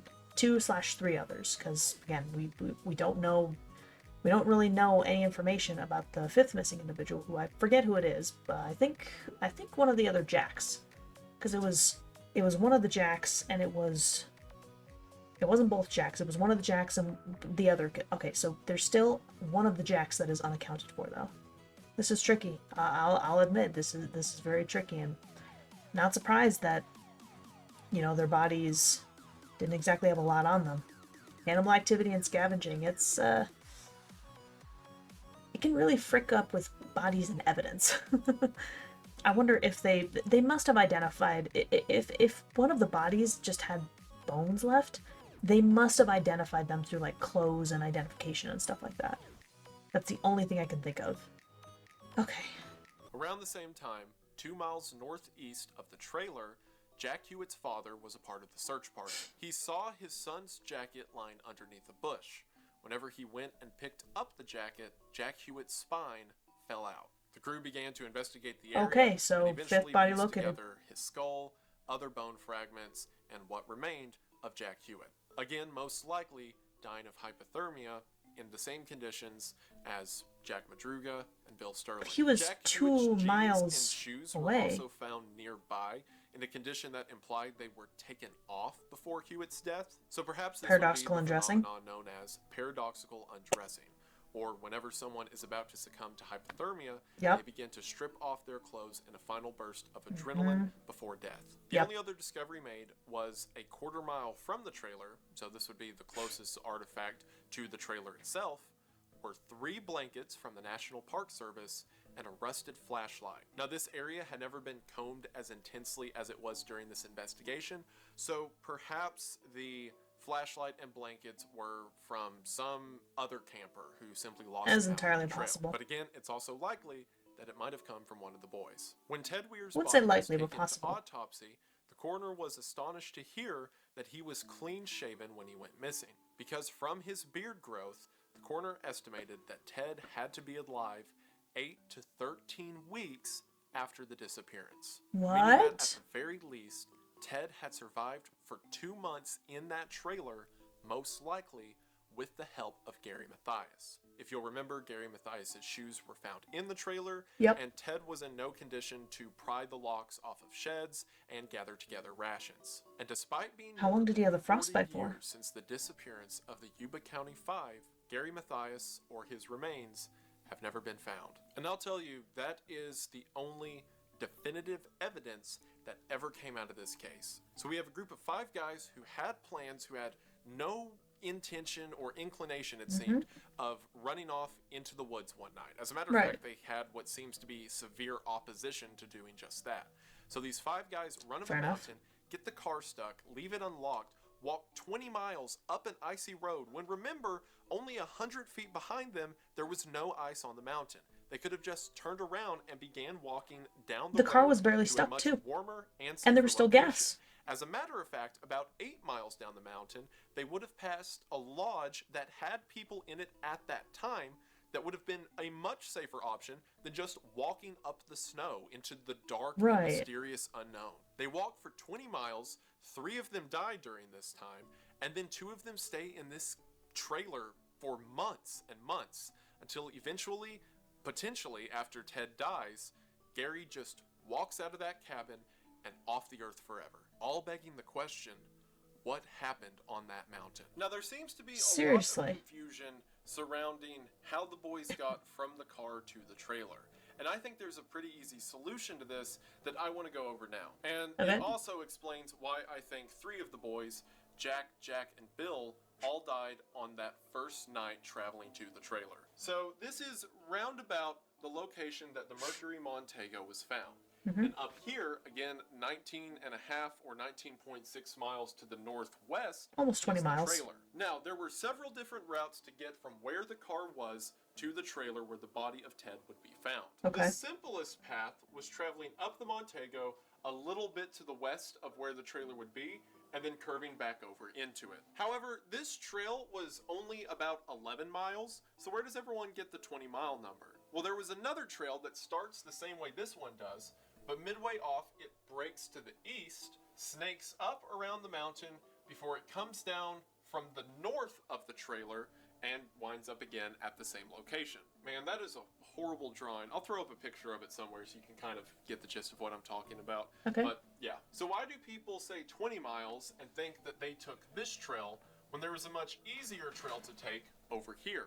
This is in no way relative of 11 or 20, but just pretend like it is. The bodies of both Jack Madruga and Bill Sterling were found around this area, with the body of Jack Hewitt, if you'll remember, being found 2 miles to the northeast. Now, several people believe that maybe gotcha. all 5 made it to the trailer, and then after they made it to the trailer, they either panicked and split up in different directions, or as they tried to search their way back to the Montego, they got lost, and that's when people began to die. However, I don't think that's true for multiple reasons. For one, as mentioned, there weren't a lot of rations that were used at the trailer. That's definitely a big piece of evidence for 5 grown men to be at that trailer for any amount of time. And on top of that, the only people who there was definitive evidence that they made it to the trailer was Ted Weir and Gary Mathias. Conveniently, the only 2 whose bodies were not found on the path to the trailer. Yeah, I'd say in particular based on the number of ration packs that were consumed, it is very unlikely. And especially considering the fact that one of them had significant enough beard growth, which can only happen when you're alive, but there was significant enough beard growth to suggest he was alive for even 2 months after they got stranded of sorts. It's far more likely, because of all that evidence, that there were only ever 2 of them at the cabin. But yeah, I'm trying to look at this map again. So there's the Montego. I can see where it kind of goes up to the left, snakes kind of around, sort of. It requires a couple of other trails, and then makes it up to that trailer. But it looks like this, I'm not sure if that's a Palmetto Trail necessarily up on the left, but it does seem to be the biggest trail of them. So there could be a chance that there was signage along the Palmetto that led to the trailer. So they were just going on the big trail, that possibly the only trail available to them, from the Montego at least, and then just tried to look for something up that way. And there could have been signage that could have led them to the trailer and led them to going a little bit east. Or, because he also, because he said that it also branches off and kind of goes a little bit south, kind of wraps up around, and then heads back west towards the actual trailer. Which, I mean, if you're following this main trail and there's signage, maybe they just miss some of the markers and indicators to head them straight to the trailer, and instead they went a super duper long way around. And then you have Madruga and Sterling are right off this little trail here, and then they could have gone up, and then Hewitt got left here, and then they got to the campground, and then they made their way up to the trailer. Getting lost in the mountains and forests in general, honestly, very easy to do. They could have been so turned around they didn't realize which way was which, especially if a lot of this was happening at night. I mean, if a lot of this was happening at night, they'd have, and they didn't really understand anything about the stars, they'd have no way of being able to tell which direction they were going. And if it was, icy or even actively snowing, it would have been very difficult to see the trail. I mean, this is assuming, too, that they followed the entire trail around. There's also the possibility that they could have... I think it's very likely that they were able to stay on the main trail. Once they got to secondary trails, it could have potentially ended up in guesswork. So maybe they could have, cut an entire weird path through here, and then somehow made it to here where Madruga and Sterling dropped. I mean, they could have, gone up here, and instead of taking the way down south and back up north, they could have just cut through this area, thinking it could have been a trail, and that's eventually where Hewitt would end up.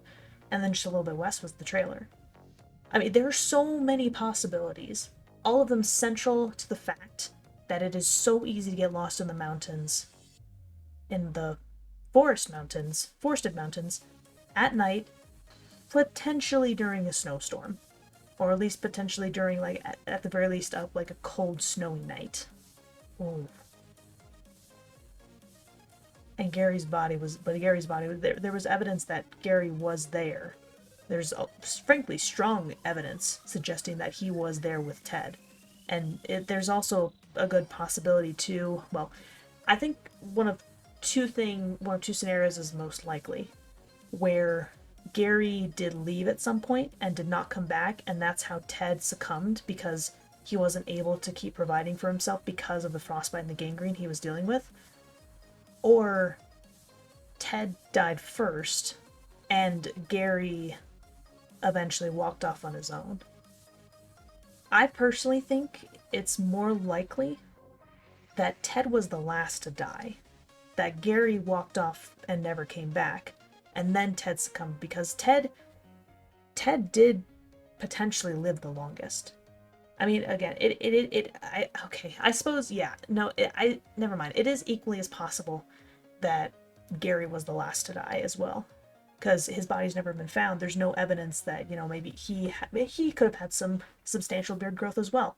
But with Ted's death, he maybe just didn't have a reason to live anymore, and he just walked off and just vowed not to come back. He just wanted to die off somewhere in the woods or something. I'm not entirely sure, but in any case, did at least one of them manage to survive like almost 2 months out there? There weren't many ration packs stored. I mean, based on my estimates earlier, it could very well have been possible for them to still be like well-ish enough to survive a month on the rations, but 2 months? Like, I think you said 8 to 13 weeks. But there weren't that many rations that were eaten. Did they wait to eat rations, or did they like really ration themselves? I don't know. There's too many contradictions and not enough concrete evidence. Frankly, there's barely concrete evidence. Even the bodies themselves don't provide the most solid concrete evidence. For one, as mentioned, there weren't a lot of rations that were used at the trailer. Mm-hmm. Certainly not for 5 grown men to be at that trailer for any amount of time. Yeah. And on top of that, the only people who there was definitive evidence that they made it to the trailer was Ted Weir and Gary Mathias. Conveniently, the only 2 whose bodies were not found on the path to the trailer. Rather than all 5 making it to the trailer, only 2 leaving evidence they were there, and then the other 3 walking out into the woods to die, doesn't make a lot of sense. True, it does not. What more than likely happened is as they set off on that cold night, again, walking through several feet of snow with no direction or idea as to where you're going, 3 of them died along the path, rather than all of them making it to the trailer through the harsh walk that night and then dying later on. I mean, I could kind of see the idea that they made it to the trailer and then Jack Madruga and Bill went back to get the car and they died on the way, or they got lost and died on the way. That kind of makes sense. Not very likely, but kind of possible. Make a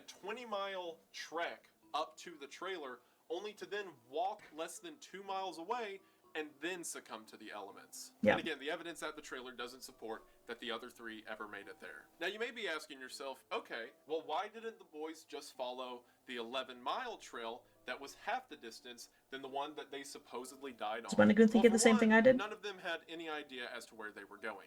It doesn't seem like any of them had ever even been up on this mountain, or at least not recent or with the accuracy to know the roads. And on top of that, their trail might have already been picked for them. Remember how I said a winter storm was coming and it made the investigation a lot more difficult in the days after the car was discovered? Well, the Park Service also knew that a storm was coming, so to make sure that their trailers and other properties in the northern part of the mountains wouldn't be destroyed, they sent a snowcat up the mountain to check everything out. So 2 days before the boys show up on the snow-covered ground, this massive snowcat drove a path all the way up the mountain to that trailer. So think about it. If you're walking or perhaps running through the middle of the woods at night, are you going to walk through the completely uncharted snow or through the dozer tracks that have now patted down the snow and ice to a manageable degree? Now, you may not have any idea where those tracks lead, but it's a better option than just walking into the woods or up a trail that might have been completely covered by the snow.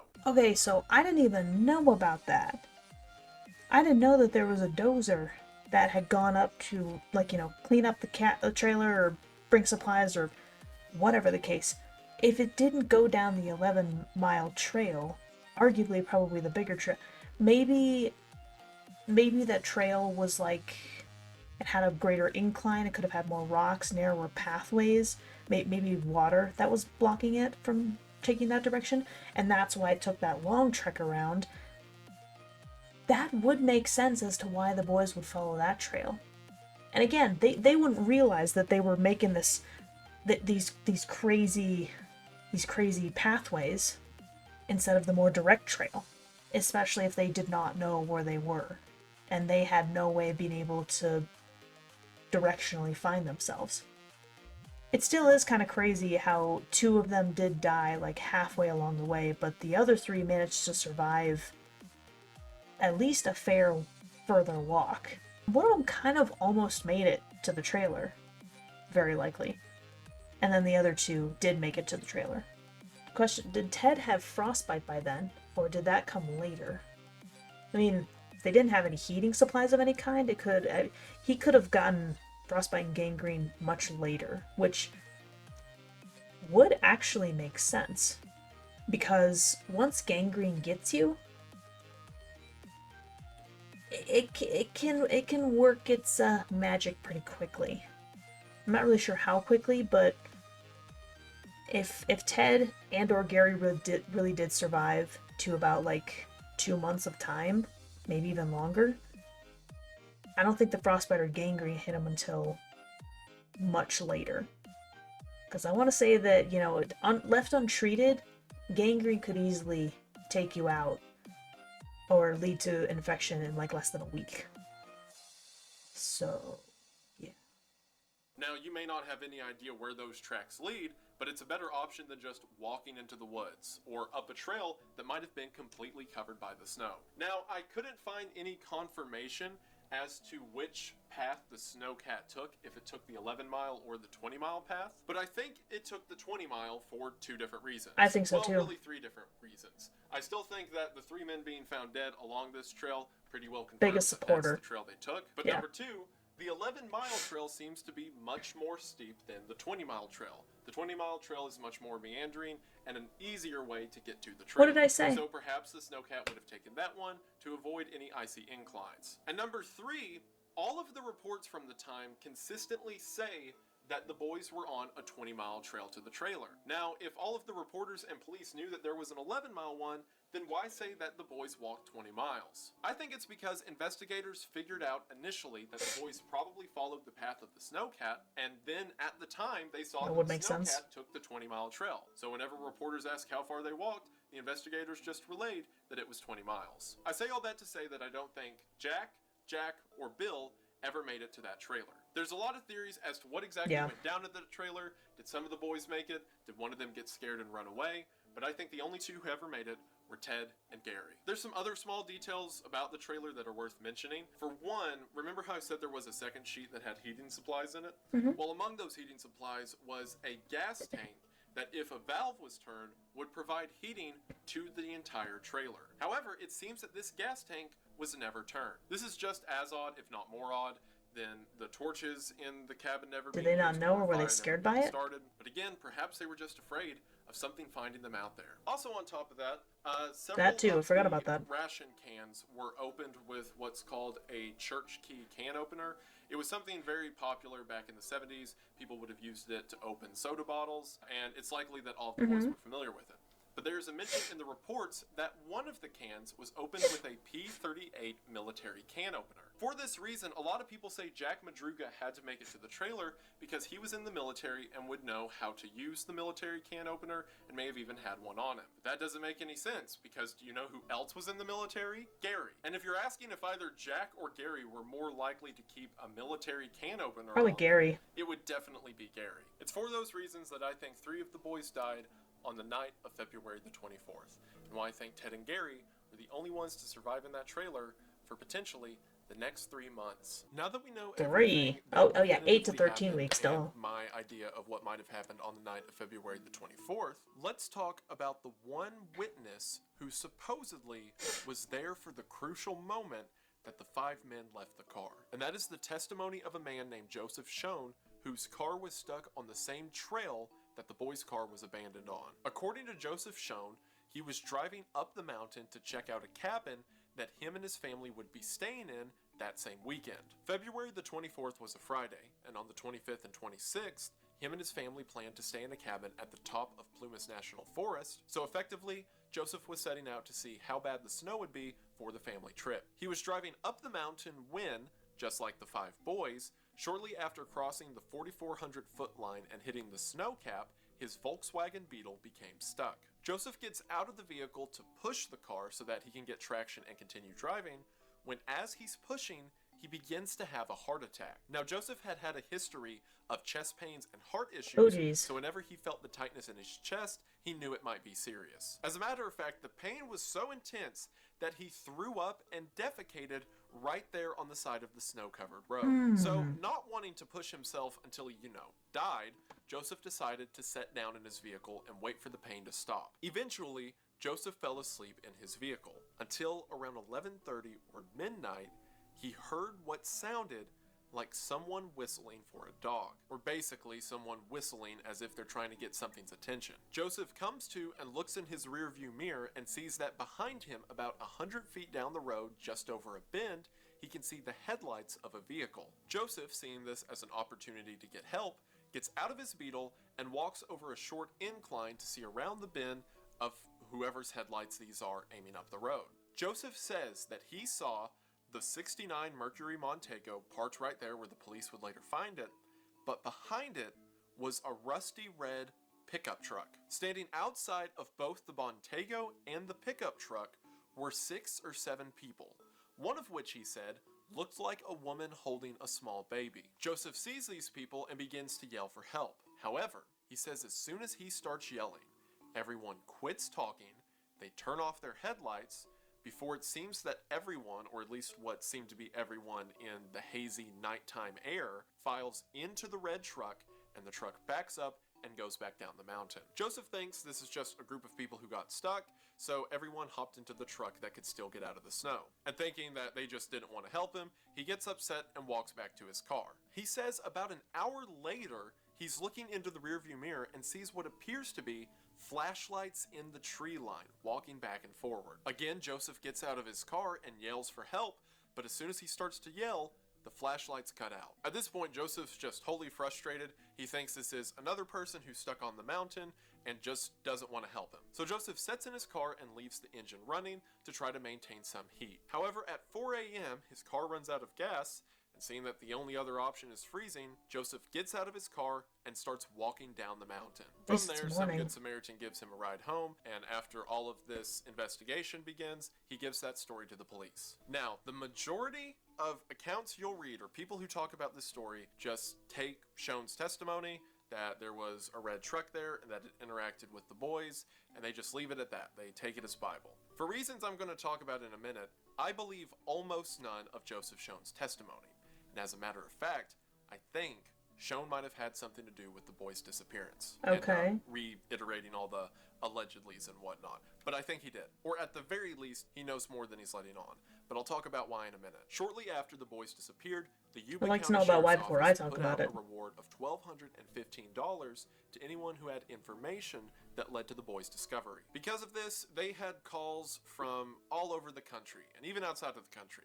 There were reports that the boys were seen at an airport in Miami, that they were in Ontario walking into a movie theater. Basically, as soon as you mention money, people just get dollar signs in their eyes and start to say whatever comes to mind. However, aside from Joseph Schoen, which Joseph Schoen was definitely on the mountain that night, as evidenced by his stuck Beetle, but aside from his testimony, all the others were tenuous. However, there are 2 that might hold some value. One of them was of a woman who worked at a gas station in Brownsville. Now, Brownsville is the town that the boys would have had to have taken the exit in to get going the wrong direction up the mountain into the national park. Oh, I see it now. At Brownsville, there was a location known as Mary's Country Store. She said that whenever she pulled up to Mary's to start her shift, that she got out of her vehicle, and sitting in a vehicle next to her were 2 guys who she thought might be mentally handicapped. She said this was because they had very wide smiles. The 2 men waved at her and she waved back. And then as she was walking in, she saw that 2 other men were standing in a phone booth just in front of the store itself. After starting her shift, she said that the 2 guys from the phone booth came inside, bought things like chocolate milk and snack bars, before they got back in the vehicle with the 2 other men and drove away. The store owner even corroborated this story and said that the men came in 2 days in a row. The police showed her pictures of the boys, and she picked out every one except for Gary. Now, here's the wrench in this whole thing. According to them, this back-to-back visit to Mary's country store was on February the 25th and February 26th. This makes no sense because the disappearance happened on February 24th. So what? Did the boys go up the mountain, get stuck, leave the vehicle unlocked, and then everyone but Gary drive down the mountain? Keep in mind they're both missing their game and haven't contacted their families. They go to this country store, get some snacks, get back in their vehicle, and then the next day they come back and do it again. Again, all without, telling their family or doing anything that makes sense for the timeline we understand. Because that would mean after all that happened, they decide to just go abandon themselves back where the car stuck and die in the woods. Now, otherwise, I would throw this story out completely and say it's just the store owner and the employee who thought they could lie to the police and each get $600 out of it. Or misremember something. For one detail of their account that I will mention later. The third and final testimony that investigators really gave any credit to was the testimony of a man named Mr. Redrick. Redrick was a fairly well-to-do guy from Yuba County who owned property up around Plumas National Forest. Redrick said that about a year before the disappearance, he had gone up to check out the property, and while he was at his cabin in the middle of the woods, Ted Weir showed up. Ted Weir, who was up here in the middle of the woods with an older man who appeared to be in his 40s or 50s, as well as what appeared to be the man's son who was maybe 14 to 16 years old. The three of them said that they were out hunting. Now this doesn't make any sense because Ted Weir, as we've talked about, had a fear of the woods. Does he know it's a fear Ted Weir? Of the dark, and according to his family, he had a fear of firearms and he didn't like to hurt animals. So him being up here in the middle of the woods with two otherwise strangers, because when this was reported to the family, they had no idea who these people might be. Why would he be in the middle of the woods just walking around Redrick's property? Now, it's possible that Redrick might have known Ted Weir. Again, Ted would do things like bag groceries at the local store, so it's possible that Redrick had seen him before, and that's why he recognized him up at his cabin. But I wouldn't think that Redrick and Ted would be close, or he would really know who it is. So not likely. I would more than likely with this story, and again, keep in mind, there were literally hundreds of false sightings of the boys. I would say that Redrick either made a mistake in thinking it was Ted Weir, or he just wanted the $1,200. And again, I would completely write this story off as just three other guys who were up in the mountain who had no connection to the case, if it wasn't for one detail about his testimony. What details? In a minute. Now, oh, come on. All of the logistics and witnesses of the case What itself. are these details? I need them. Testimonies are often believed over others. The consensus seems to be that the boys drove up there in the vehicle, either under force or under their own free will, before they were forced to leave the vehicle, wandered out into the woods, and succumbed to the elements. In the initial reporting of this case, the media and some police forces were unnecessarily crude about the boys' condition. A lot of that's the one. That's the one. Oh, they're handicapped. That's the one that I noticed. No wonder they just decided to walk off into the woods for no reason. But as we've talked about, these guys were competent enough to do things like hold a job or drive vehicles. It doesn't make sense that they would just wind up in the situation they did. And those who research the case in the modern age, as well as the victims' families, agree with that. So it seems to be that at some level of everything that transpired, foul play had to be involved. Either some potentially malicious force forced them to go up the mountain, or some malicious force scared them out of the car, or kept them segregated to the top part of the mountain, too scared to come down, or perhaps all three. And now that you have the pieces, we can get into the theories around the case. And there is one theory that is far I don't want to talk yet until I hear more about these theories. It is held by, I would say, 70 or 80% of the documentaries and news reports that I've read about this case. It is believed by several of the family members of the boys who went missing, specifically like the Madruga family, and it seems to be the consensus that a lot of people go with. Okay. And that is the belief that either by accident or on purpose, the boys were killed by Gary Mathias. That either by his leadership or malicious purpose, he took the boys up to the mountain and had them either killed by the elements, perhaps even killed them himself. The supporting information for this theory are things like He was known to be Gary violent, was the but most he intelligent loved out the of the boys. men, and if they were to do something like detour or walk out into the woods, it would either have to be his idea or at least with his consent. He did have a history of criminal violence as discussed earlier, Right. so if there was anyone in the group more likely to commit an act of violence, it would be him. And out of the boys, he was the most likely to be the outsider. While the boys got along Yeah, with he'd him, only been there the for a parents were year always with kind the of put group for off a by year, him. right? Again, his spacey attitude and history of violence, and of course, the fact that Gary was never found. And while, like I Oh, said, this that is is far and away true, the yeah. most popular theory, and the majority of people who talk about the case will theorize that Gary got the boys killed, one way or the other, I don't believe that Gary did it. As a matter of fact, I think he might have been their last lifeline. Even the theories that it was accidental, that Gary just decided, hey, let's drive up to the woods, it'll be a fun trip, and then from there he just made a series of bad decisions that got everyone killed. While I think that might be more likely, I still don't think that's what happened. And to explain why, let's talk about Gary Mathias. As a young boy, Okay. Gary showed no signs of a mental illness. It wasn't until in elementary school when he suffered a serious head injury that he began to show signs that something was wrong. But of course, this was the 1960s, and standards of mental health were nothing compared to what they are today. No. So most people just considered young Gary to be off or have something wrong with him. Beginning in high school, it seems that Gary began to experiment with different kinds of drugs, most likely a form of self-medication. He played football in high school and seemed to be well liked by people around him, but after high school, he didn't have a lot of options. So, Gary joined the military. After being in the military for a couple years, most likely because his drug problem seemed to worsen around this time, Gary began to act out. He began to be violent to other people around Dishonorable him. discharge. He began to have shouting fits and be inconsolable. It culminated when one day, after he had spent some time in the brig for getting in a fight with another soldier, a sergeant, I believe it was a sergeant, some just say officer, some high-ranking military person, came to let him out, and as soon as they let him out, Gary punched him in the face. He was also naked when he did it, but the important part was he punched the guy in the face. When Gary was later asked why he did this, Gary said that he wanted to be out of the military, and he figured if he punched this guy, they'd kick him out. Gary had a psych evaluation around this time, and he was formally diagnosed with paranoid schizophrenia. Because of this, he was discharged from the military and returned home. He thought he might attend school for a while, so he wanted to go live with his grandmother up in Portland, Oregon, but his parents, seeing that he was beginning to act out, thought that it might not be a good idea, and they urged him to come back, and eventually Gary just cut off contact with his parents. That was until one day, a very unshaven and dirty Gary Mathias showed up at his parents' doorstep when last they heard he was living with his grandmother up in Portland. Turns out that one day, for seemingly no reason at all, Gary decided to walk from Portland, Oregon to his parents' home in Yuba County. This was a distance of 550 miles that Gary traversed by walking and hitchhiking,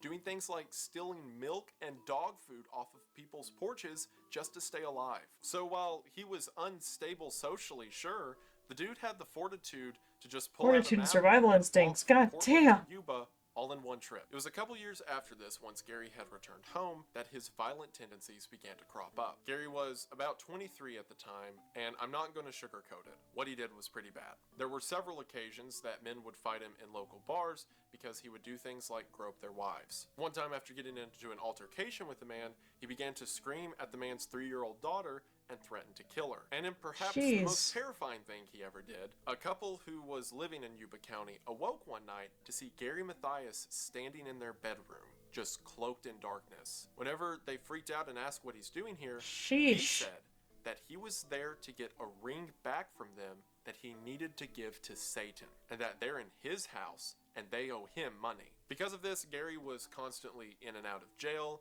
His parents would pay his bail to get him out, and this entire time he was acting out in extreme violence. After this last instance where he broke into someone's house, his family recognized that he was getting worse and someone might really get hurt. So, seeking help, they eventually got him involved with Gateway Projects. As mentioned earlier, Gateway Projects was a program for and then he got medicated and started doing better. Disorders or conditions. And through Gateway Projects, Gary, for the first time, properly treated his schizophrenia. And as soon as he got on medication, Gary became a model citizen. He began to take care of himself and make amends with the people that he had hurt and wronged. He had money coming in from the VA, but he also began to work with his dad and help him run his business. According to those around him, Gary became socially outgoing and began to volunteer for Then he met the local boys work within the community. As a matter of fact, Gateway Project said that he was a model case of someone getting the help they needed and making the most of it. The way that he came into contact with the four others was, after a year in the program, his counselor said that Gary could really use some friends. So he introduced Gary to the four others of the Gateway Gators basketball team who needed a team leader. Yep. And according to counselors, coaches, and everyone around, as soon as Gary met the four others, they became inseparable. Gary was smart and he was Just able clicked. to think things out clearly, so he would often travel with the boys wherever they went to make sure they were okay. According to those who knew them, Gary was very protective of the four other boys and very defensive if anyone insulted or threatened them. At the time of the disappearance, Gary had a relationship with his high school sweetheart, and the two of them seemed to get along great. His life was in a fantastic condition when the disappearance happened, but that didn't change the news and reports around from just simply pulling up his criminal history and calling it an open and shut case. The news said that the four men who were mentally disadvantaged went up the mountain with a psychopath, a crazed schizophrenic who was ready to hurt them at a moment's notice. And aside from a couple family members who were just afraid of what happened to their boys and pointed a finger to Gary quickly because, again, he had a history of violence, and out of all the boys, he was the one who should have known better than, walking up a mountain in the middle of the night. Everyone said that Gary was a great guy who really loved his friends. And when I think about it that way, some of the details of this case absolutely break my heart.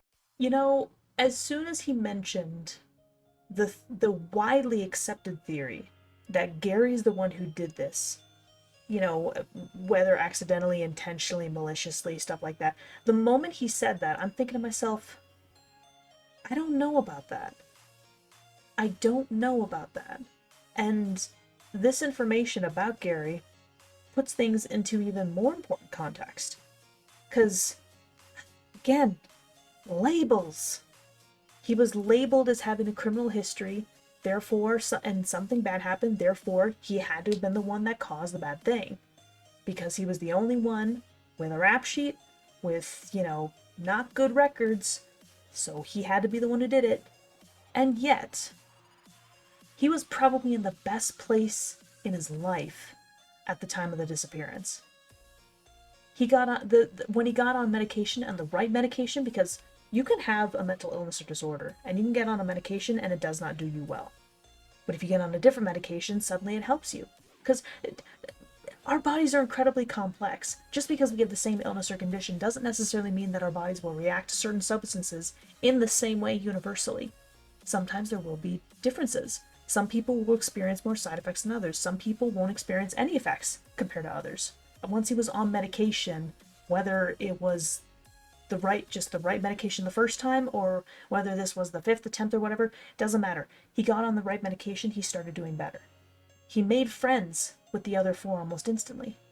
He was very protective of them, like an older brother. He probably had the greatest survival skills, and probably tried to convince them that they would be able to survive out here. They'd be able to find a way to survive. Because even if he may not, he could have been one of those kinds of individuals who didn't necessarily like the outdoors, but given his history, he could very well have had that survival instinct that could have really saved his ass. I mean, again, him or Ted was almost undoubtedly the last one alive. And I think it's very possible that Gary was. Ted, we confirmed, had pneumonia, he had frostbite, he had gangrene, and Gary's body was never found. I think it is incredibly likely that Ted died, but Gary knew that nobody else had survived. He could have potentially thought that he would get blamed, or he could have been so lost in sadness and grief that he just walked out intending to die right there. Is it also possible that Gary died first before Ted? Yes. There are merits to both ideas that one died first as opposed to the other, so we really don't know for sure. But there weren't really any signs of foul play on the bodies, on the car. So even if he made it to look like an accident, I don't think Gary did it either. I get that it's a widely accepted theory based on his history, but again, labels. Just because you have something or did something or whatever does not automatically mean that that is your whole identity. Just because you have a criminal history does not automatically make you a criminal. If you keep doing criminal activities, that's a little different. But he had, you know, criminal activities. He was quite intelligent. He knew that if he was going to punch the army officer, that he'd probably get kicked out because he wanted to leave. Honestly, brilliant. That's very clever, honestly. But like, he was intelligent, he had a criminal history, but he was said to be very loved and likable by others once he started getting the proper treatment. And I even argue once he made friends. Once he made friends and became the 5th member of the Yuba County 5. Or, well, in this case, of the boys. He may have been the newest member with a criminal history and violent tendencies, but by all accounts, he was doing much better leading up to like the year and a half before the disappearance. That'd be quite the long game to be running if he were running a long game of any kind. Yeah, I think it's less likely that he was directly involved in intentionally or maliciously ending them. I think it's less likely that that's the case, and more likely that he was just overconfident in his ability to survive and to keep the others alive. I find that to be far more likely. Is it still technically possible that he initiated some kind of foul play? Yes. Do I think it's likely? Compared to other options and possibilities that I've come up with so far and that Wendigoon has mentioned so far, no. Man, those pieces of witness testimony, though. Witness testimony is so interesting because of how subjective it usually is. It's seen more as coincidental or supporting evidence rather than hard concrete evidence. Like a video that a witness takes, that's concrete evidence. A story that they retell based on what they remember, it's circumstantial at best. Or supporting, like, okay, it's supporting evidence at best. Circumstantial, potentially, and just flat out false and misremembering kind of evidence. So it's always that kind of evidence that should be taken with a grain of salt. This most certainly includes people like myself. My memory is utterly awful. I know I've said it multiple times in previous videos. I kid you not. My memory absolutely sucks. I mean, could I remember any of the details of any of the people that I saw when I was out grocery shopping today? No. Not a chance. I remember seeing men and women. That's about it. Could I give you any details on what any of them looked like? No. Heck, could I even give you details about everything I did today? No. I've probably forgotten some of it.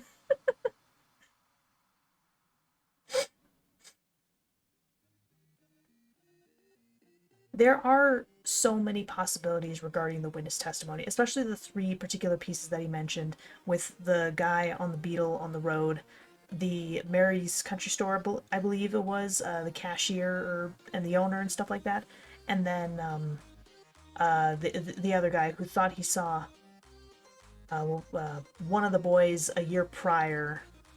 It is just as possible that all 3 are telling the truth and did see the boys, and it's just as possible that all 3 of them are mistaken or lying. I mean, if the first man's story was true about getting stuck on the beetle and he saw the mercury and that old red pickup, whatever it was, that could be indicative of some kind of foul play, potentially. If he saw what he saw in the woods with the flashlights and stuff, there could be some kind of like fear element in all this, which again could suggest foul play. If the cashier or whatever from Mary's country store, if her story is true and she did see the boys, it just raises more questions about why were they present the day after and the day after that they disappeared. For 2 days after they disappeared. Why were they present? What's the reason for that? And it wasn't even that far of a drive either, and they still had a quarter tank of gas. So did they kind of go back and forth multiple times? What would be the reason for that? Especially if multiple of them didn't care for the outdoors, especially or the cold. And if the third man's story is to be believed, then Ted did know about the area and potentially the trailer as well, which could have led to them even going up to find the trailer in the first place. But why would he have even been out there if he doesn't like the outdoors, if he doesn't like hunting or hurting animals and stuff like that? Even if some of these stories are true, there are still more questions that get raised with each of them. And again, each three of them, could be misremembering something or could be lying for the money. Now, Wendigoon said something about there being detail, like Wendigoon wouldn't believe it if not for specific details. I don't think he's mentioned the details yet. What details would lead to him thinking otherwise? Or maybe he did mention them and I was just expecting a grand reveal and he just lay them all out casually and I just somehow didn't even notice. I don't know. But even if any of those stories are true, even if just one of them is true, there are still more questions raised. It still doesn't put together a full story. Even if all three of them were true, I still feel like there are key elements that are missing into explaining how it happened and why it happened. Again, going off of my theory and what I think a lot of people who know the case kind of accept as the timeline of events, Bill, Jack, and Jack all died on the way to the trailer, which means that the only two people who made it were Ted and Gary. And Ted was in no position to do anything. His toes were falling off. He certainly wasn't gathering food or wrapping himself in all those blankets. But for Ted to be alive as long as he was, someone had to be feeding him, someone had to be keeping him warm and dry, and someone, after Ted died, had to wrap what was left of him in the 7 blankets that were That's true. from that He cabin. was still There were wrapped ration even post-mortem. all over the room where Ted's body was found. And Ted, who originally weighed about 200 pounds, it was estimated that at his time of death, he probably weighed closer to 100. And it was likely because he was battling pneumonia and wasn't in the mood to eat a lot of food. What little he did eat to keep him alive that long was probably forced on him by Gary. The only other evidence that the police stated in their report that was found in the cabin of activity were of things like candles that had been burnt and playing cards that had been used. I can't help but imagine Gary taking care of Ted as long as he could. And then after Ted dies, he wraps him in a blanket, gathers what little supplies he has, and steps out into the woods. Now, again, I am just a guy on the internet who has read what other people have witnessed. It would make sense then if Gary was the last to live. And my opinions could be wrong. A lot of people who are close to the case believe that Gary was the perpetrator, or at least insistent on a lot of the things that caused these events to happen. And understandable. Who am I to argue with people who were there or actually related to it? But from what I know, I don't think Gary did it. And I think it's tragic. I personally don't either. A lot of people do. I also think a lot of events that took place can kind of be explained with Gary's fortitude to survival. Again, we know he walked 550 miles through some pretty cold temperature. So perhaps after Bill and my Jack thoughts exactly. I'm with Wendigoon on this one. Or maybe one of them died and the other wouldn't leave them. If my theory of the path they traveled is correct, I could imagine Gary urging the two others to follow him, because while they might be a lost cause, he wouldn't lose anyone else. Same with after Jack Hewitt's death, Gary may have just been trying to save Ted, the last man he could save. Now, another thing to keep in mind is Gary was a good, upstanding guy while he was on his medication. As I mentioned before his medication, he had some pretty violent tendencies and harsh delusions. And this was a medication that he would take twice a day, every day. So it is true that without that medication, there's no telling what his mindset might have switched to in the following That is weeks. also true. It wouldn't have had anything to do with the initial disappearance or the first several nights on top of the mountain. But after several weeks, once the medications left his system, he might have been in a pretty bad place. Perhaps the flashlight and blankets that were found a quarter mile away from the trailer were his. Maybe he had packed them and then in a haste discarded them for no reason. He might have just ran off wildly into the woods. and then eventually succumbed to the elements as well, and his separation from the location may explain why his body was never found. Except his Given that boots, he would have been his off boots his weren't medication there. for some time, the local authorities searched at mental health facilities, at hospitals, at prisons to see if there was any sign of Gary Mathias, and again, none was ever found. It is highly likely that he died in those woods as well. I just think he did it after everyone else. Gary, who had the most experience and was the most likely to survive out of all of them, I believe, kept the others alive as long as he could. So if I don't think Gary did it, then what do I think happened? Sorry, I had to shift the camera just a little bit. I need to straighten out my back just a bit.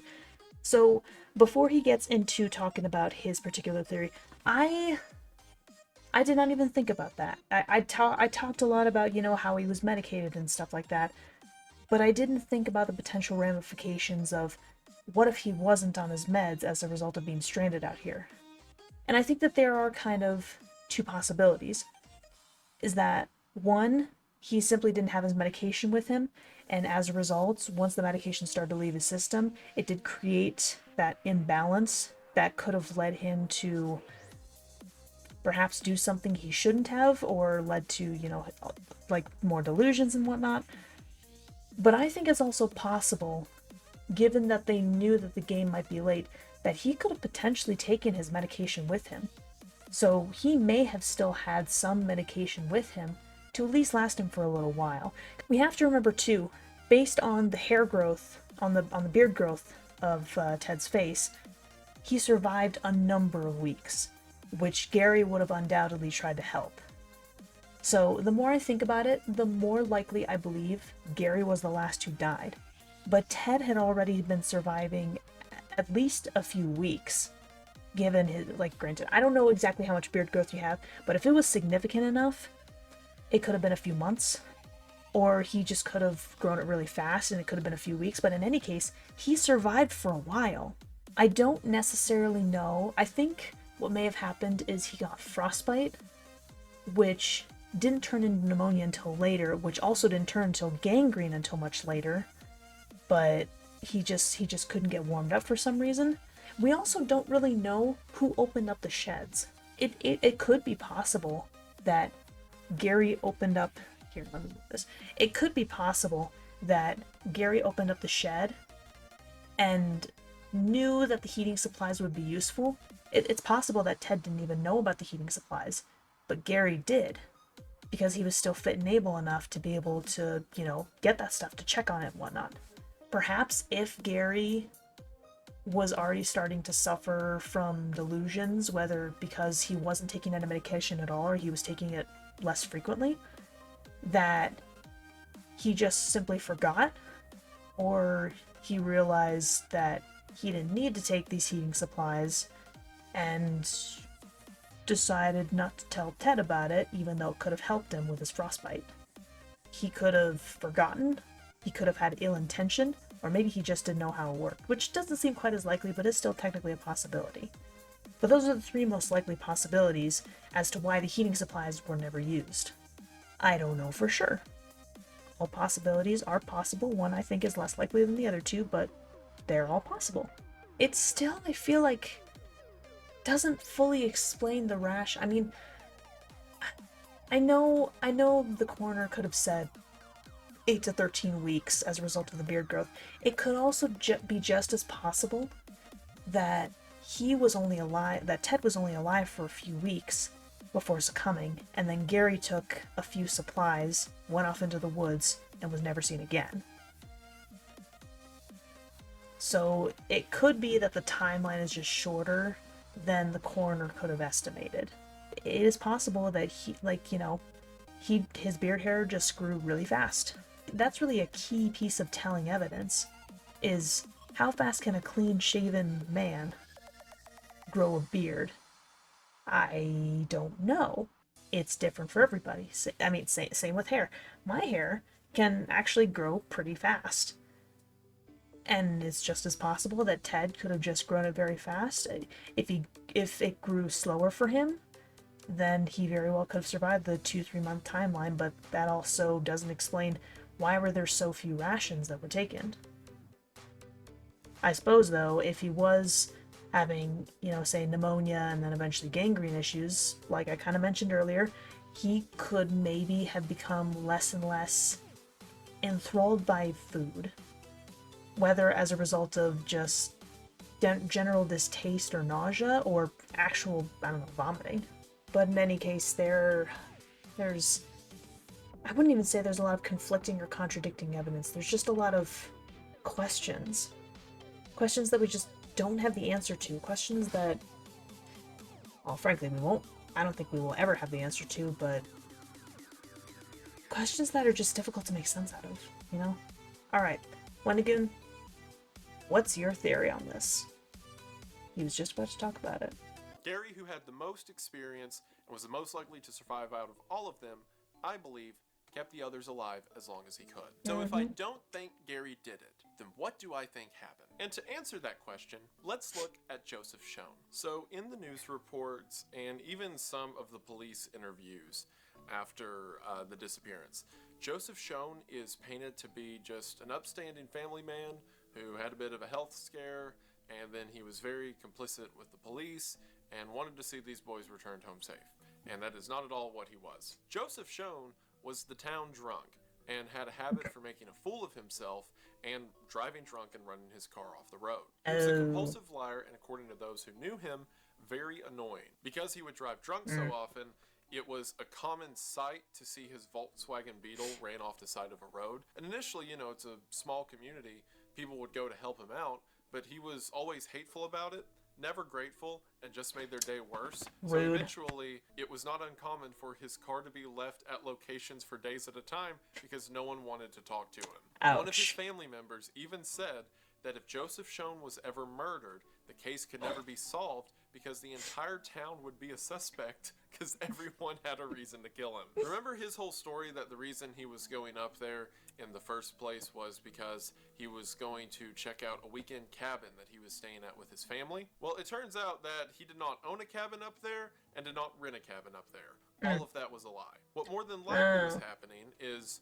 earlier that day, he was seen at a bar getting drunk. So most likely he just got drunk and started driving and then slipped off on the side of the road. And he didn't want to tell the police that, so he said that he was going up there to look at a weekend cabin. His entire testimony, which I read earlier, by the way, was the third iteration of his testimony, or technically fourth. So the part about him walking into the lodge That's 8 not miles helpful. down the hill in the early morning hours of February the 25th is Doesn't true. inspire And if you remember, confidence. I said he got a ride home with some good Samaritans who were at the lodge. According to the 2 people who drove him home, he was ungrateful and annoying for the entire ride. He kept complaining about getting stuck and said that the reason he got stuck is because a car was tailgating him the whole way up the mountain and eventually caused him to spin off the road. Now, this is very different, again, from the story that he would eventually give the police. And it's hard to tell with a compulsive liar which one's the lie and which one is true, but there might be a sliver of truth to it, considering these were the initial things that he told the 2 people he was in the vehicle with before he thought through what he wanted to tell the police. Or at the same time, he could have just been looking for an excuse as to why he got the car stuck, because saying that he just did it on his own was too embarrassing. But either way, a very different story than his official account. After he got home, he fell asleep, and when his wife came home to see how he was doing, he explained that his car got stuck on top of the mountain, so his wife and another guy went to go get it because I guess he just couldn't be bothered to help her move his car that he got stuck. Now, according to them, it was out of gas, which is an element of the testimony he would eventually give the police. And at the very least, the car was up there because the same park service ranger who called in the 69 Montego that the boys were in said that there was a Volkswagen stuck just in front of it. Also, fun fact, remember the detail earlier that his heart attack was so awful that he defecated outside of his vehicle? The park ranger also confirmed that he saw that there as well. I believe it was while the wife was freeing the car, she heard about the investigation.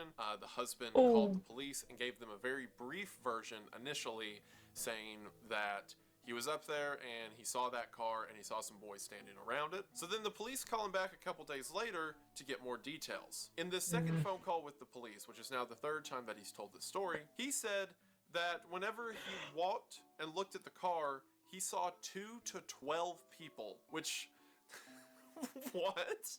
How is it either How? 2 or 12? He also said that while in his initial phone call he said there was a truck parked behind the car, that the police shouldn't worry about it because he was having a heart attack and might have been hallucinating. Which again, what?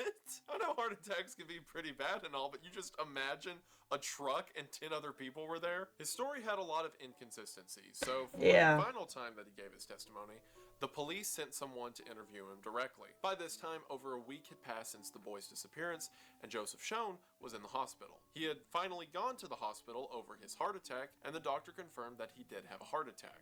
Kinda. So you remember how I said Kinda. Joseph Schoen had chest pains and like a history of heart issues? Well, this was 1978, and the doctor said that he did have a heart attack at some point. So that doesn't mean that everything that happened in his hallucinations or whatnot were because of a heart attack that he had on top of the Could have been mountain. induced by It's alcohol. much more likely that he got hammered, ran his car off the road, and then his heart attack hallucination. What was I just his saying? Stupor. That Same also makes wavelength, more sense Wendigoon, why same he put his wavelength. pants down and defecated next to his car rather than doing that because he was having, again, a heart attack. But while he was in the hospital, he gave a final testimony to investigators. This testimony he gave in the hospital is the one I read earlier. But there's some weird things to note about that testimony. For one, whenever the police got there, the investigators spoke to the nurses, and the nurses said that for the past several days, Joseph Schoen couldn't quit crying, and that he was inconsolable to anyone who tried to help him with whatever he was going through. But as soon as the police showed up, he pulled it together. Also, while the police were giving the interview, everything seemed to be going fine. Joseph was answering questions until they started to ask more questions about the specifics of the boys, where they went, what they looked like, what vehicle they seemed to get in, etc. And just midway through, Joseph stops, leans back in the hospital bed, and says, "You think I know more than I'm letting on, don't you?" Which is a really weird thing for a witness to say regarding a disappearance. Like, what a strange What a thing weird thing to just say. unprompted. Right. Another detail. Remember how I said that in the early hours of February 25th, Joseph made his way into the lodge 8 miles down from where the cars got stuck? According to the people who saw him walk in, several different witnesses said that he walked into the lodge, sat down at the bar, rubbed his head in his hands, and said, "I should have done this 2 years ago." Now, there's a lot of people who think that Joseph Schoen was directly responsible for what happened to the boys. Possible, but Joseph I don't think there's enough Schoen, evidence. while he was arrested several times for DUIs, and he was known to have a temper and lie to people, there was nothing to indicate that he was expressly violent. At least not to any degree that he would murder people. Especially And not some of against the more 5 damning men. Details like him crying the days Mentally prior, incompetent him or saying not. anything about 2 years ago in the lodge, I think can be excused. The whole comment about "I should have done this 2 years ago" could have been in response to anything. Who knows what he was thinking about? Yeah, his that's several-hour walk not down concrete the mountain. evidence in He the could have been slightest. talking Barely circumstantial about, either. you know, getting a new car because the Volkswagen was unreliable. He could have been talking about, you know, getting his heart checked out. Maybe he did have some heart pains. I'm not sure about the heart attack because I don't believe him. But maybe he was talking about he needed to go get his heart checked out 2 years ago. Who knows? Also, that line doesn't make any sense if he did murder the guys. What, 2 years ago he should have got them to come up the mountain before they even knew each other and killed them? One interesting thing of note is Schoen's daughter had dysphagia. So there's a chance that maybe she attended some of the Gateway Project's events, because the Gateway Project was pretty well known throughout the area. So because of that, it's possible that Joseph Schoen may have known one or a few of the boys. But, I mean, everyone in a small town knows each other in some way. I still don't think, even if he did know him, that would mean he wanted to kill them. Some believe that perhaps Joseph Schoen caused an encounter that caused the boys to flee. Now, I think this one might be more plausible. Perhaps the boys were driving up behind Schoen, or they just also so happened to get stuck near him, and Schoen was drunk and caused a scene that scared the boys off. But for one, I don't think that, say, Gary would have been afraid of some drunk old guy who was just yelling obscenities at them. Probably I not. could see that for Not very some likely. of the others, Oh but yeah. I don't think Gary would have, you know, been No. like, all right, guess we gotta go up Maybe the hill even not now. one. And Maybe even even not then, the other worst case army kid. scenario, if he did start yelling at him or scared him off or whatever, then why not just walk back down the mountain where, you know, it's not covered in snow and ice? Instead, I think what happened is Joseph Schoen saw something that he wasn't supposed to. See, Schoen had connections to a bit more extreme criminal routes than just a DUI. A while before all this happened, Joseph and his Okay. wife decided to grow and sell weed. They tried it twice. One time, Weed. some other people who were selling weed came and tried to steal it from him, and the second time they tried, the police seized it all. But because I've never of this, had weed it's before in my likely life. that Joseph had connections to distributors or dealers in the area. That would explain why, after he initially called the police and said that he saw the red truck, whenever the police called him back and asked him about it, he said that he probably just hallucinated and they shouldn't worry about the red truck, before crying for several days and then confirming that there was in fact a red truck. I don't think that Schoen was evil. I don't think he wanted the boys to die by any means. I think that he saw more than he ever let people know. The reason that he probably called the police in the first place is because they put together the dots that he was there that night, because as mentioned, the park ranger spotted his car 100 feet from the Montego. So Joseph probably figured that he needed to get ahead of it and give a testimony that exonerates him. And if that is the case, then we'll never know, because Joseph Schoen passed away in 2004. Also, his wife was complicit and helped him in like the weed operations and all that. So if he did fabricate this story to exonerate himself, if maybe he like knew the people involved, or he was afraid that they would act if he told the police what he saw. Because of all of that, I don't really trust the wife's testimony either, that, oh yes, the Beetle was there and it was out of gas, and just went along with the timeline that her husband had already stated. Now you may be asking yourself, okay, well, if this dude was just a town drunk who probably just got hammered and wound up on the side of the road, then why take any part of his testimony? Why not just say that he made up all of it? Fair question. Because he's a compulsive liar. That's what they do. And the reason that I can't just throw it all away, at least not in my head, is because of the mention of the red truck. Again, I think Joseph Schoen lied about a lot of stuff that he saw. I don't think he lied about the red truck, because maybe the red truck was tailgating him. Other testimonies I mentioned earlier, Mr. Redrick and Mary's Country Store at the bottom of the mountain. Well, in Mr. Redrick's account, if you'll remember, he was the one who said that he saw Ted with two other guys who were out deer hunting, which didn't make a lot of sense. And while I normally discount that, he ended his testimony by saying the three of them drove away in an old red, rusty red Ford pickup. Now this raises questions. Did Ted know someone who went hunting up in these mountains that no one else in his life, or at least none of his parents, had knowledge of, who owned a red pickup truck? And you could say, okay, well, 2 times, you know, maybe like that red pickup was real, but the one that Joseph mentioned, maybe that was fake. And I would agree with you if it wasn't for the account from Mary's Country Store. Remember how I said that according to the person who was working there and the store owner, that there were 4 guys at the store, 2 of them in a vehicle, 2 of them inside, then they all got in the same vehicle and drove away? Well, that vehicle was a rusty red pickup truck. Why on earth would this account, that absolutely makes no sense? It makes no sense for the boys to go missing on the night of the 24th, and then for the next 2 days go get drinks at the country store. So it's like, yep, easily a fake story. I can throw all of it away, but why did they mention the detail about a red pickup? The only thing that I can possibly think is whoever did this, whoever caused all this to go into effect, whoever was the instigator, so to speak, was driving a red truck and was afraid that someone witnessed it. So they just, I don't know, threatened people? But that doesn't make any sense. Why would Mr. Redrick even mention that a year ago he saw them? As a matter of fact, why would the people at the country store call the police if and tell them that they have a tip? Would it be to clear the red pickup truck by saying that you saw a red pickup truck associated with the boys? That doesn't make any sense. Maybe the red pickup truck was a purposeful red herring, because in the months between them finding the car and them finding Ted's body in the trailer, that was the only lead they had to go on. They had those 3 testimonies, so they just started searching people who had a red pickup truck, and nothing ever came of it. The closest was, there was a property up in the mountains, kind of near the region, where a cop said that he saw a red pickup near an old cabin, and he got a warrant to go search, but whenever he went there, the cabin seemed abandoned, and the truck was nowhere to be found. Which, even if that was there, that truck, I mean, more than one person owns the red pickup, right? But why on earth would these 3 different accounts that on their own can all be mention the dismissed, same all talk truck. about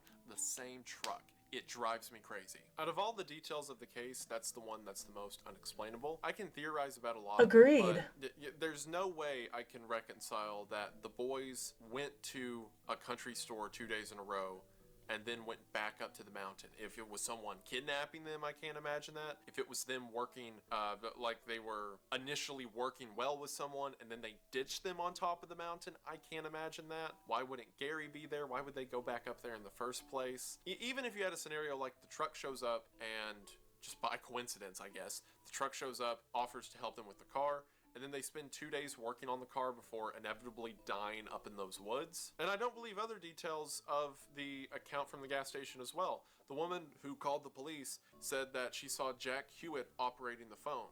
But according to Jack Hewitt's family, he hated phones and never wanted to touch them because he got frustrated with them. So why would he be the one out of all the boys to be working the payphone? Not to mention that for any of that to happen, they had to miss their games and not tell any of their family members. It doesn't make any sense, but then there's that stupid red truck that is going to haunt my dreams forever, probably. The one thing I can agree with the majority of reports about this story on is I do think foul play was involved. I don't think, as cool as it would be, that this was a Wendigo or a Bigfoot or whatever. No, nothing supernatural here. Details of this story certainly feel like it. I do think it can be explained away with non-supernatural means, as lame as that is. I think foul play was involved, and I think it's it not lame. happened early. Something pushed those boys up that mountain. Something else to keep in mind is, remember how I said that the Montego was found unlocked with the driver's side window rolled down? I understand the car being unlocked. You know, they all got out in a hurry and shut the door. There wasn't time to lock it, perhaps. But the window down driver's is side interesting. Window being rolled down is weird. It was really cold up there and none of the boys were dressed for it. So the only way I can imagine in a cold temperature that you would roll down the driver's side window is if it was to talk to somebody. So maybe Madruga was driving from someone and then eventually stopped, rolled down his window to talk to him, and that's when things went wrong. It's also worth mentioning that the car keys to the Montego were found in Madruga's pocket during his autopsy. So there seems to have been enough time for them to get out of the car, shut it, him put his keys in his pocket, but not enough time to like lock it or roll out the window. Right. Again, that car was his prized possession. Why would he just leave it like that? There's also several details about this case that are only mentioned by family members and local legend, and I'm kind of split on bringing it up because some of these things are things that had to be in the police report. There's no way they wouldn't be included. But as someone who also lives in a small town, I know that, you know, the local police aren't perfect by any means, and they can miss something. And, you know, sometimes the best news I hear is gossip from people who were there or someone who knew somebody. Fair enough. So none of this can be validated, and I'm not going to incorporate it into my final theory, but it's worth mentioning. According to local legend, or at least some local legend, that night, whenever the boys were leaving the UC Davis basketball game, Gary got into a fight with someone from the college because they began picking on Jack Hewitt. Again, Gary was very protective of the boys and known to stand up for them, so this in itself makes sense. But as the legend goes, supposedly this broke out into a fight, to which the boys quickly left and were then followed by the other men from the college. While this could explain the inciting incident that got the boys scared and caused them to run up the mountain, it doesn't explain why they would begin to get chased and then pull into a gas station to get snacks and then start getting chased again. Right, yeah, that doesn't make it. That would be funny. Some say that where the Montego was found, there were bullet casings lying in the snow next to it. I don't believe this one at all because that is something that the police would absolutely mention and look into. Very likely, yeah. That's not just something that they would be like, oh, bullets. That's weird. The police did handle some aspects of the trailer poorly. Like I said earlier, it's believable that they wouldn't have thought to search it initially because it's 20 miles up the mountain. No one would believe that these guys who were just wearing t-shirts and whatnot. Oh yeah, no, would agreed. travel It's that way 20 miles on foot, away. regardless 20. of, you know, their Well, mental disposition. But 20/11. there was a point where the Park Service mentioned to the police, because it was the police's investigation, there was a point where the Park Service mentioned that there were trailers up there they may want to check out, and the police never did. And this is a decision that's been heavily scrutinized by the family, because if they went to check that trailer in the first couple months, then at least Ted and Gary probably would have lived. And then whenever whenever they I got don't to the know. trailer, they didn't dust for prints. A lot of the information about Oh. the trailer's kind of strange. Like, for example, remember how I said there was a nightstand next to Ted's body? Well, the bed that his body was on. I usually On don't the remember that, nightstand were but got things it. like Ted's necklace he wore, Ted's wallet, but then there was a gold watch that didn't belong to any of the boys. And it seems that the police just kind of shrugged their shoulders and were like, yep, that's weird. But don't you think they should look into I know it's the late 70s, Most but come likely, on. the reason I didn't bring it up earlier, most likely the watch was left by one of the park rangers who had worked there or stayed the night there for a while. So he just left That his would watch. make sense. That just didn't come up in the reports because it wasn't that important. But yeah, they were kind of just haphazard about this unidentified. I hate this haphazardness. They also didn't check the trailer for prints or anything like that. So the one piece of folklore that I'm willing to believe is supposedly, at least according to the Matthias family, inside of the trailer, written on several books, were scrapings of self-affirmations written by Gary. Part of Gary's therapy, whenever he began his treatments at Gateway Projects, was to write things about himself, saying like, I am stronger, I'm going to get through this, I am resilient or whatnot. And it paints a sad picture, but also a believable one, that as his mind was beginning to slip or as the medication was beginning to wear off, that he was writing these affirmations over and over in the books and pages around him.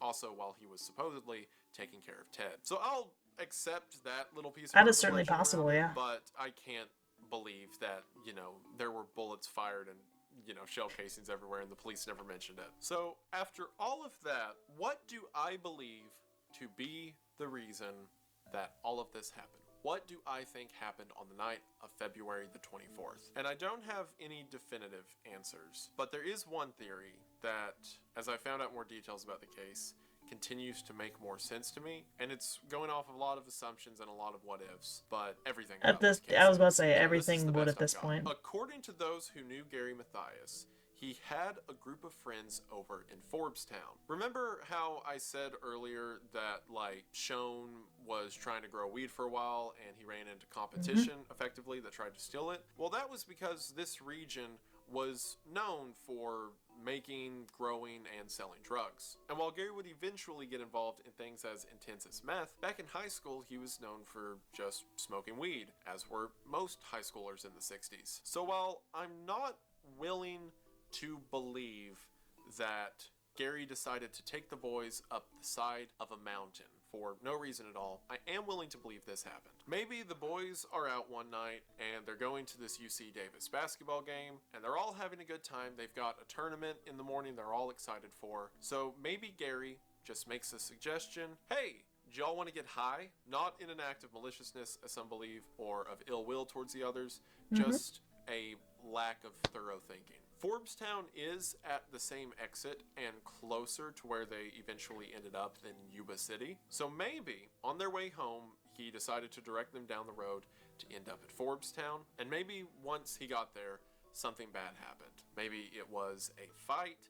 Maybe they didn't want to see him around. Who knows? But for whatever reason, maybe the boys got chased away. As a matter of fact, maybe they got chased all the way up the mountain, which the drive from Forbestown to start on that road to go up the mountain, for one, might have been what the boys thought was the only option to lose the people who were chasing them, and two, might have been their only option if they were panicked and trying to get away. Perhaps they were even being chased by a red pickup. They get to the top of the mountain, the car becomes stuck, they begin to spin it to try to get it going, but to no avail.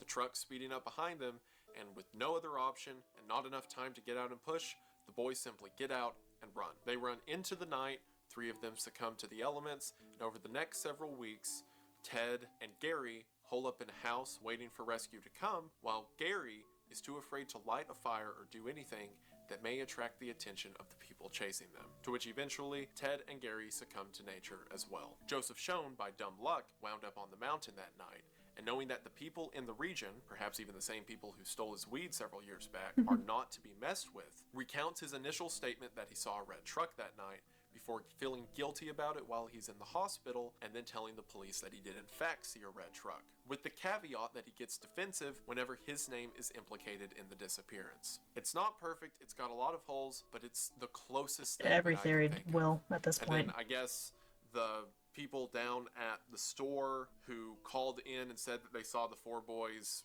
pull up in a red truck. Maybe they just heard that the police were looking for a red truck, so in order to get the money, they decided to throw that in there to spice it up. And I'll accept the Redrick seeing the guys in the mountain in the red truck as coincidence. I'm sure there can be more than one. Out of all the pieces, it's the best I can think of.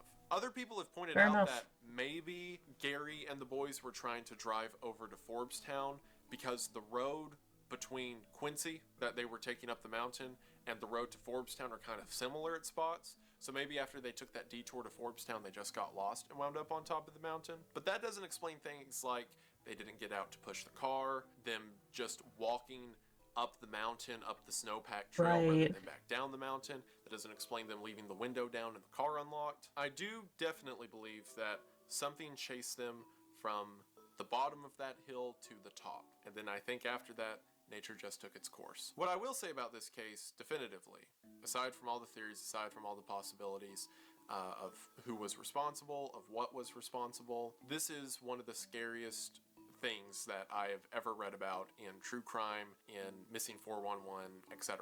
Because in nearly every case I read, there is some, thorough explanation. That it can be grisly, it can be awful, it can be, oh, well, this person was murdered probably. Yeah, but then you have the unknowns, the mysteries, and it's like... Not only is it so scary, the kind of into thin air nature of people like Gary Mathias, but something compelled five athletic men were so afraid of something that they chose to run into the woods and die.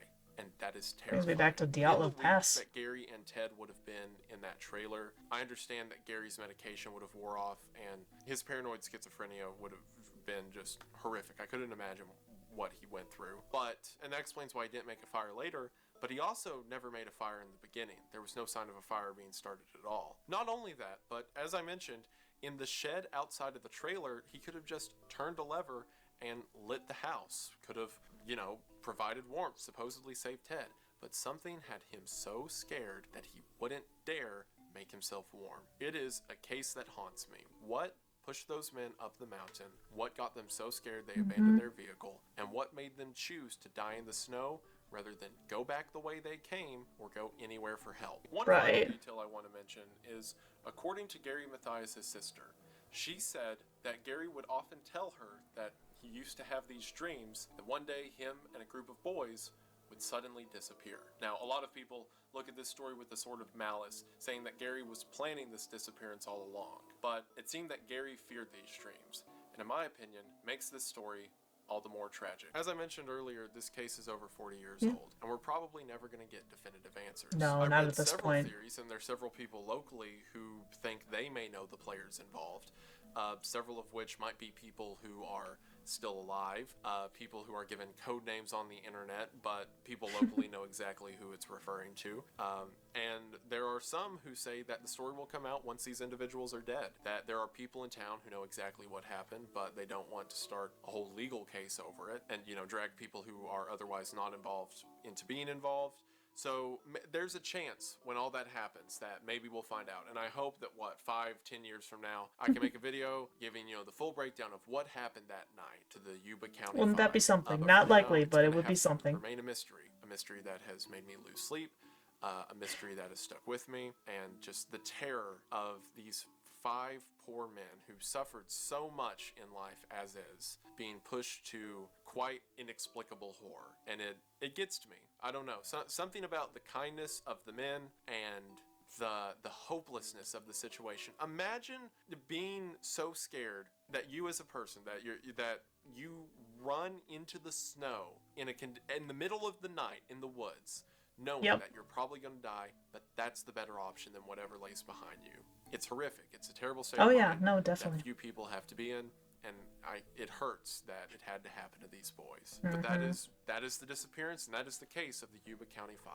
And really, if I had to suffer through it, if I have this knowledge, then so do we. You're welcome.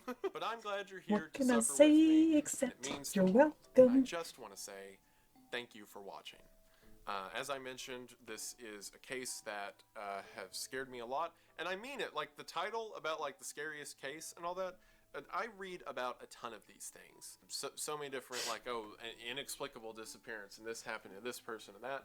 But there's something about 5 guys in the middle of the woods who you would hope, like, yes, but mentally deficient, sure, but you know, they're basketball players, right? If anyone could walk down the mountain, it would be these guys. They even have the road to go with. But to know that you can have so many options laid out for you to survive, and it doesn't work. There are nightmare scenarios in the world that happen every day, and it happened to these guys. I have lost sleep thinking about Gary. About, like, can you imagine, for one, you're under-equipped for the area, and sure, you found some supplies or whatnot, and it's just you and one of your friends in a trailer, and you try to nurse him to health, and he dies, and you wrap him in a sheet, and it's now just you, the woods, and your friend's body. What a horrifying predicament. Oh, and absolutely. Then at the end of that, to decide just to walk off and take your chances and never to be seen again. It's terrifying. Dead or alive. Nightmare fuel. Just the woods at night are scary enough as is. As someone who's like goes camping and spends time out there at night, you are not welcome. You like I love it. I enjoy it because it's nature. But you can immediately tell that you are an alien in this land. And to be out there in the cold, to be chased by something, to watch people die around you, and have to keep going, horrific. Yeah, this story scares me. I hope one day we find out what happened. Again, like I mentioned, there's people locally who say, oh, well, everyone knows that so-and-so had problems with the boys and did that and that. There's a whole other aspect of this case I didn't mention because I've mentioned too many details already. I didn't want to bog it down anymore. But the Gateways Project was actually Gateway Projects, thank you, had actually been under attack by a bunch of hate groups for a while beforehand. As a matter of fact, a few years before this happened, the leader of Gateway Projects had a knock at his door one night. He goes to open the door, and someone throws a Molotov on him, and he burned to death in his living room right there. And oh my God! You mentioned that in the video because other than that, all of the attacks were like graffiti, or I guess people just didn't like that they were helping mentally disabled people, which is like comedically late 70s. I can't say I'm surprised, like, unfortunately. People just had a problem with the company, and there were never any attacks towards the students or whatever. I guess students, the people who were part of Gateway Projects. So this would be a first, and every one of those attacks was very flamboyant. It was very open, like, you know, drawing graffiti, letting everyone know why they did it. It doesn't seem in the MO that they would chase people up a mountain and then just strewn them about the woods, I guess. So I didn't see that fitting to prove. Again, Fair I enough. think my most likely theory is the idea that something went wrong down the hill and they got chased. Again, maybe one of the guys from Forbestown who Gary might have taken them to meet as an act of friendship rather than an act of evil, as some people accuse him of. He was a little spacey, but he was in no way malicious towards the boys, I don't believe. I know some of the family members I believe agree. that, and their testimony matters more than mine, but from what I've read, I don't. So yeah, that's my ideas about this bright and lovely case to help your day. Oh yeah, this is the longest outro ever. When Madruga's niece, Kathy Madruga, like right after Jack went missing, she thought that Matthias was the mastermind behind it, because if you'll remember, like the Madruga family didn't like Matthias because of his history of violence or whatever, and she was the first one who actually gave the idea that he had friends over in Forbestown. So Kathy just drives out to Forbestown, and it was a known area for like drug trafficking or whatever. So she runs up on a bunch of people who like are holding shotguns and threatening her or whatever. And Kathy was a little gung-ho about everything. A little. She was a lot gung-ho. There was a shed that was locked up on a property, and she was just convinced that they had Gary locked up in there to keep him safe from the police. And at gunpoint, she was yelling stuff to do. Anyway, so Kathy drove down there the day after, and there were like men with guns. There were people defensive. So that may indicate that maybe, you know, the boys showed up the night before, and that's why everyone was so antsy.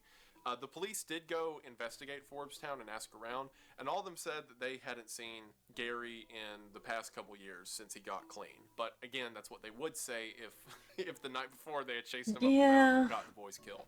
Yeah, so not the most reliable testimony, maybe. Know, just an idea. But yeah, I've talked enough about this case. If you're interested, there's so many interesting books and documentaries about it.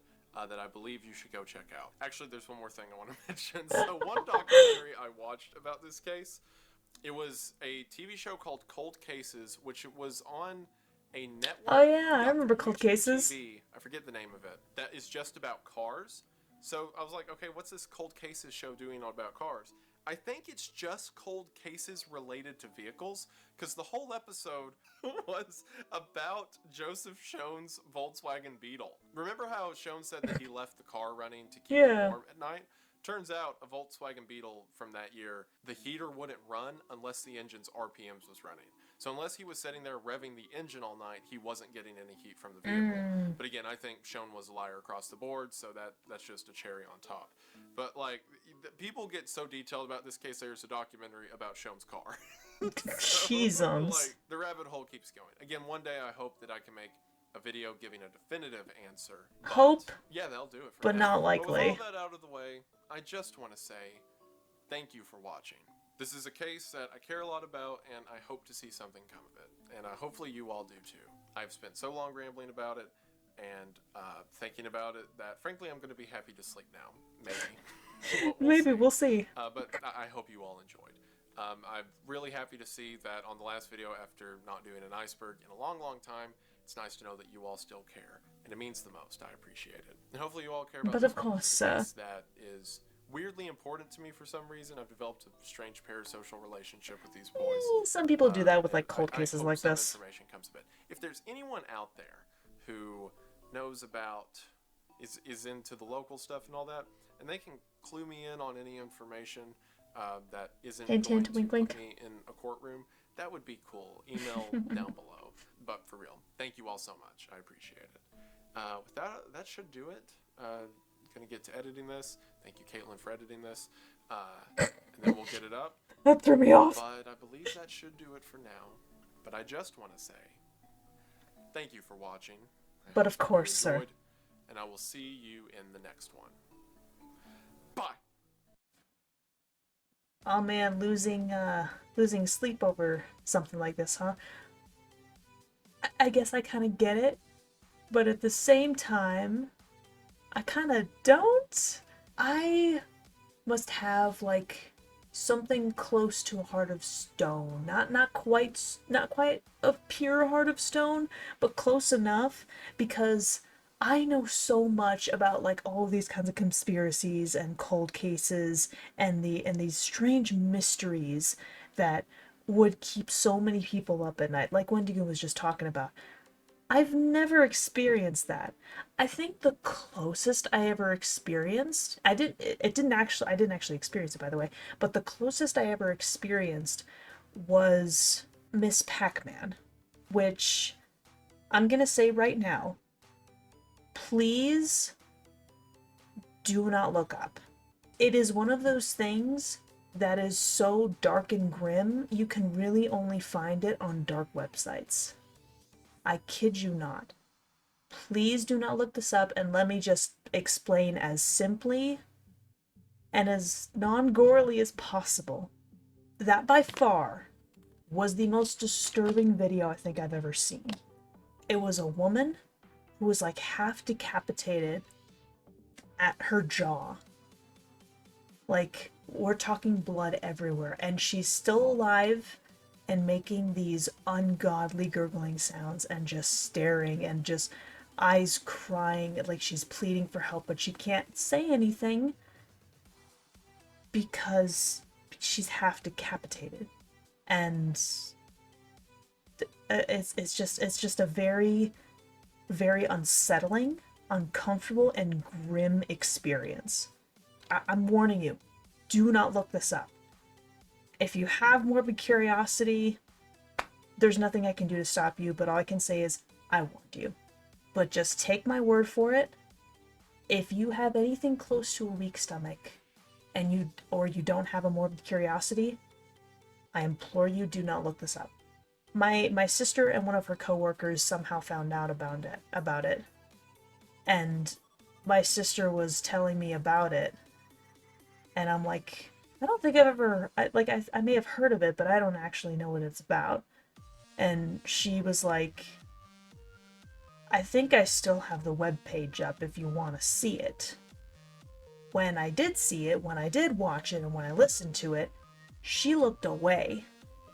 And she like kind of like she like walked away, she looked away, she kind of like, held her hands kind of up here like she was hoping, she didn't want to listen to it. She didn't want to look at it or watch it or listen to it again. Of course, me, being me, like I do have a morbid curiosity. I trained in forensics. Stuff like dead bodies and gore doesn't really bother me. I mean, sure, there are plenty of, TV shows and movies and stuff where I avoid that kind of stuff. Not because I'm disturbed by it, but because it's just not as interesting to me when it's fiction. It's kind of weird. Gory stuff, gory fictional stuff, not as interesting to me. Real gory stuff, that's interesting. I don't know why, man. I'm freaking weird, but I watched it and I was like, holy shit, this is the most disturbing thing I think I've ever seen. And I've seen some disturbing shit. There are so many forensics classes that I had where I was given actual, like, pictorial evidence of, crime scenes and different, like, kinds of evidence and whatnot. So I have seen a lot of stuff. But that was by far the most disturbing thing I think I've ever watched. Or just seen in general. And I would not recommend that anybody else watch it. I would recommend against ever watching it. So yeah.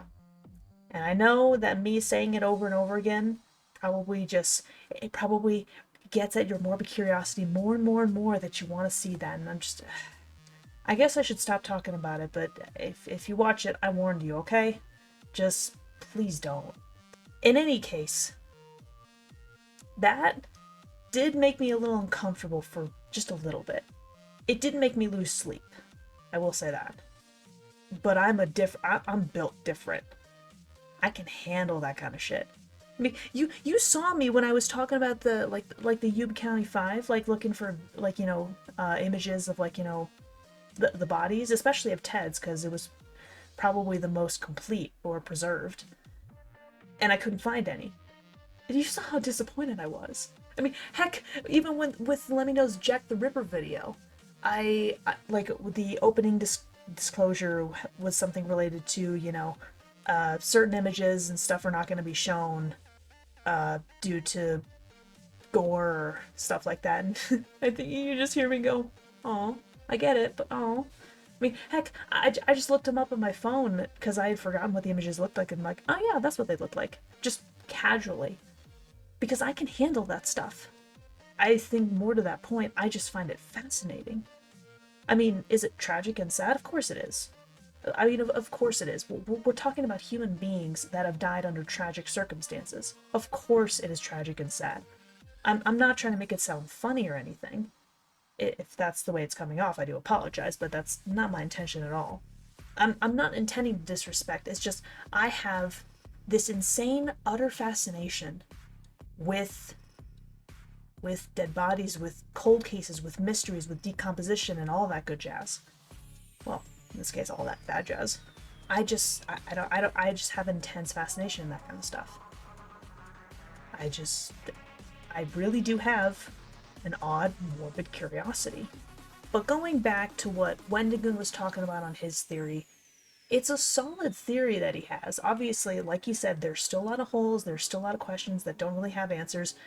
So I guess the real question then would be, what do I think about what happened? And I have to say, it's similar to Let Me Know's book depository with the JFK assassination video. I'm honestly not entirely sure. If I could say why they took such a massive detour to begin with, I feel like answering that question alone could put a lot of other key elements into place. In terms of either who suggested it or why. Actually, no, just the why. Why did they take such a detour? I feel like the answer to that question could potentially lead to more puzzle pieces fitting together. It is certainly strange that 3 different stories that had seemingly nothing to do with one another all mentioned old red rusty pickups. That's such a strange detail. I can see why it bothers Wendigoon so much, because even if it's true for all of them, it still doesn't fully answer questions. Based on what I do know, based on Wendigoon's video, what I would say is my personal opinion on what the most likely scenario is, generally speaking, not specific, and I'm not talking like I'm not going through all the bullet points or the outlines or stuff like that. I'm just like a general idea of what happened is somehow the boys got startled and scared by something. Probably the red pickup following them. And as a result, they kind of ended up in the mountains. And I think it's very possible that somehow up in the mountains they continued to get startled and scared, and they went off into the woods worrying for their safety and their lives. I mean, if you think about it, like Mary's store talking about 4 people in a red pickup, it is entirely possible that either they lied for the money or they misremembered and it wasn't actually the boys, but it was a different group of men. Because yes, there are 5 of them, and while they are mentally deficient in some capacity, pretty much all of them, they are still athletic. They are still strong in their own right. If they were matched up with a similar or bigger group of people in that red pickup, or at least associated with people in the red pickup, they could have been pressured into going out into the woods, and that's what led to, well, unfortunately, their final destination, with 2 of them dying from hypothermia on like halfway up the trail, and then the third one just a few miles away from the trailer, and then the other 2 making it to the trailer. I do think it's very likely that Ted got frostbite along the way, and that he and Gary tried to like, help it to some capacity, but they couldn't really make it better. And then he did get pneumonia and probably gangrene eventually, and they were probably slow to go through their rations. I don't know. I don't think they lasted 3 months. I think it's closer to maybe like a month to a month and a half. Based on all the evidence put together, that's probably the most amount of time that they could have survived. Because remember, again, Ted's body was largely mummified.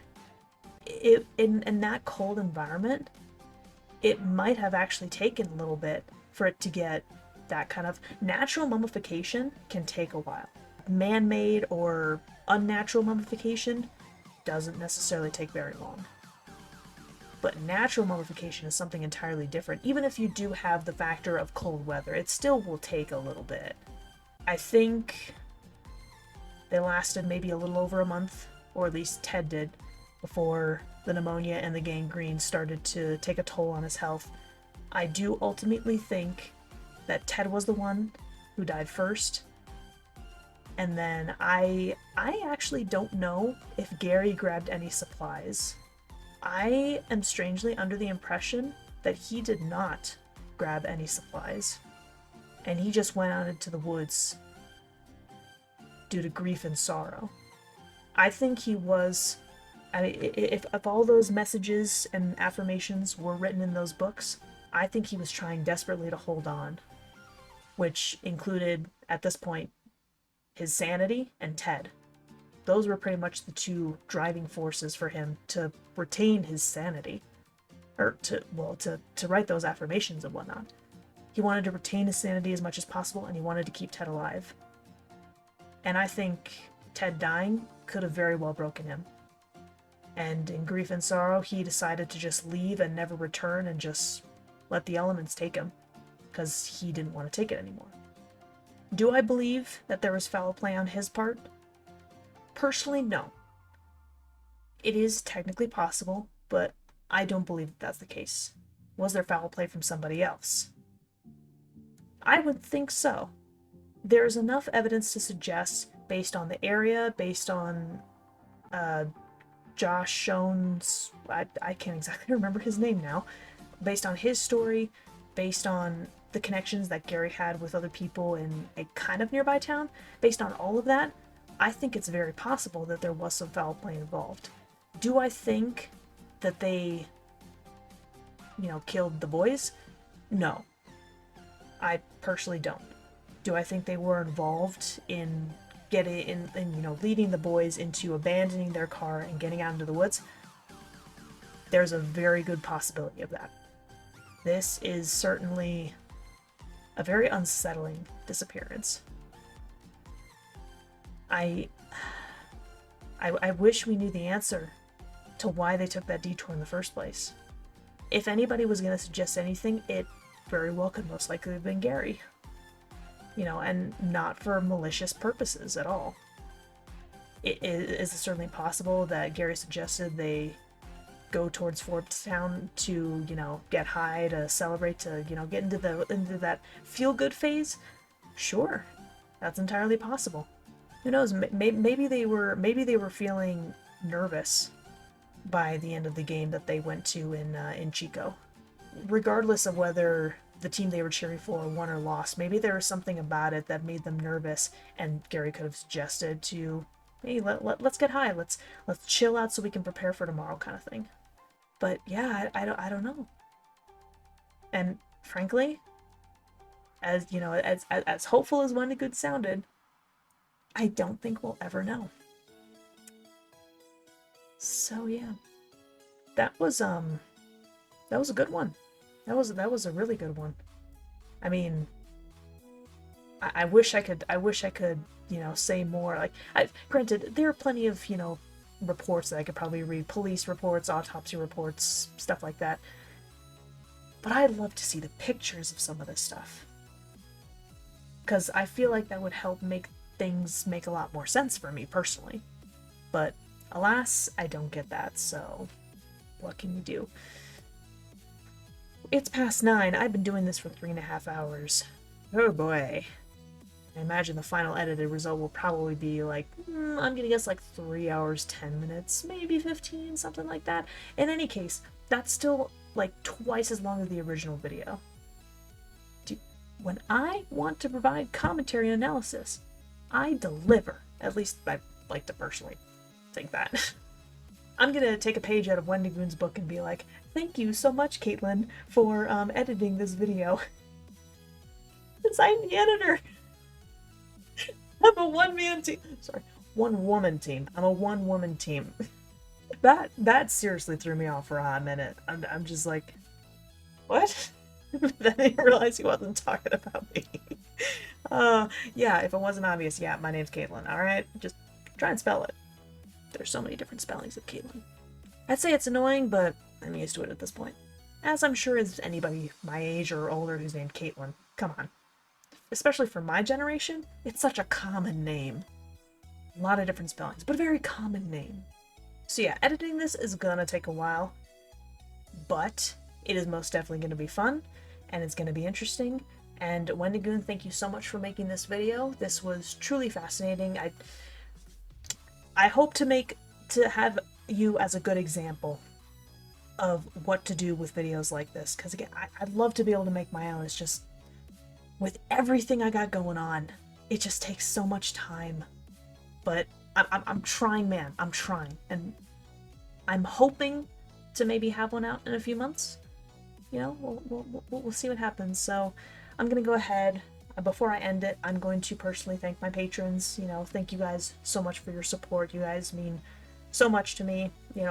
Whether you're at the lowest tier or the highest tier, all of your support means a lot to me, because that's primarily how I get a lot of this financial assistance from all my creative endeavors. So it's very beneficial. Thank you guys so much, and I do hope that you guys have enjoyed this commentary and analysis. I certainly did. So thank you all for watching. I hope you guys have enjoyed this, and as usual, until the next video, guys, check you laters.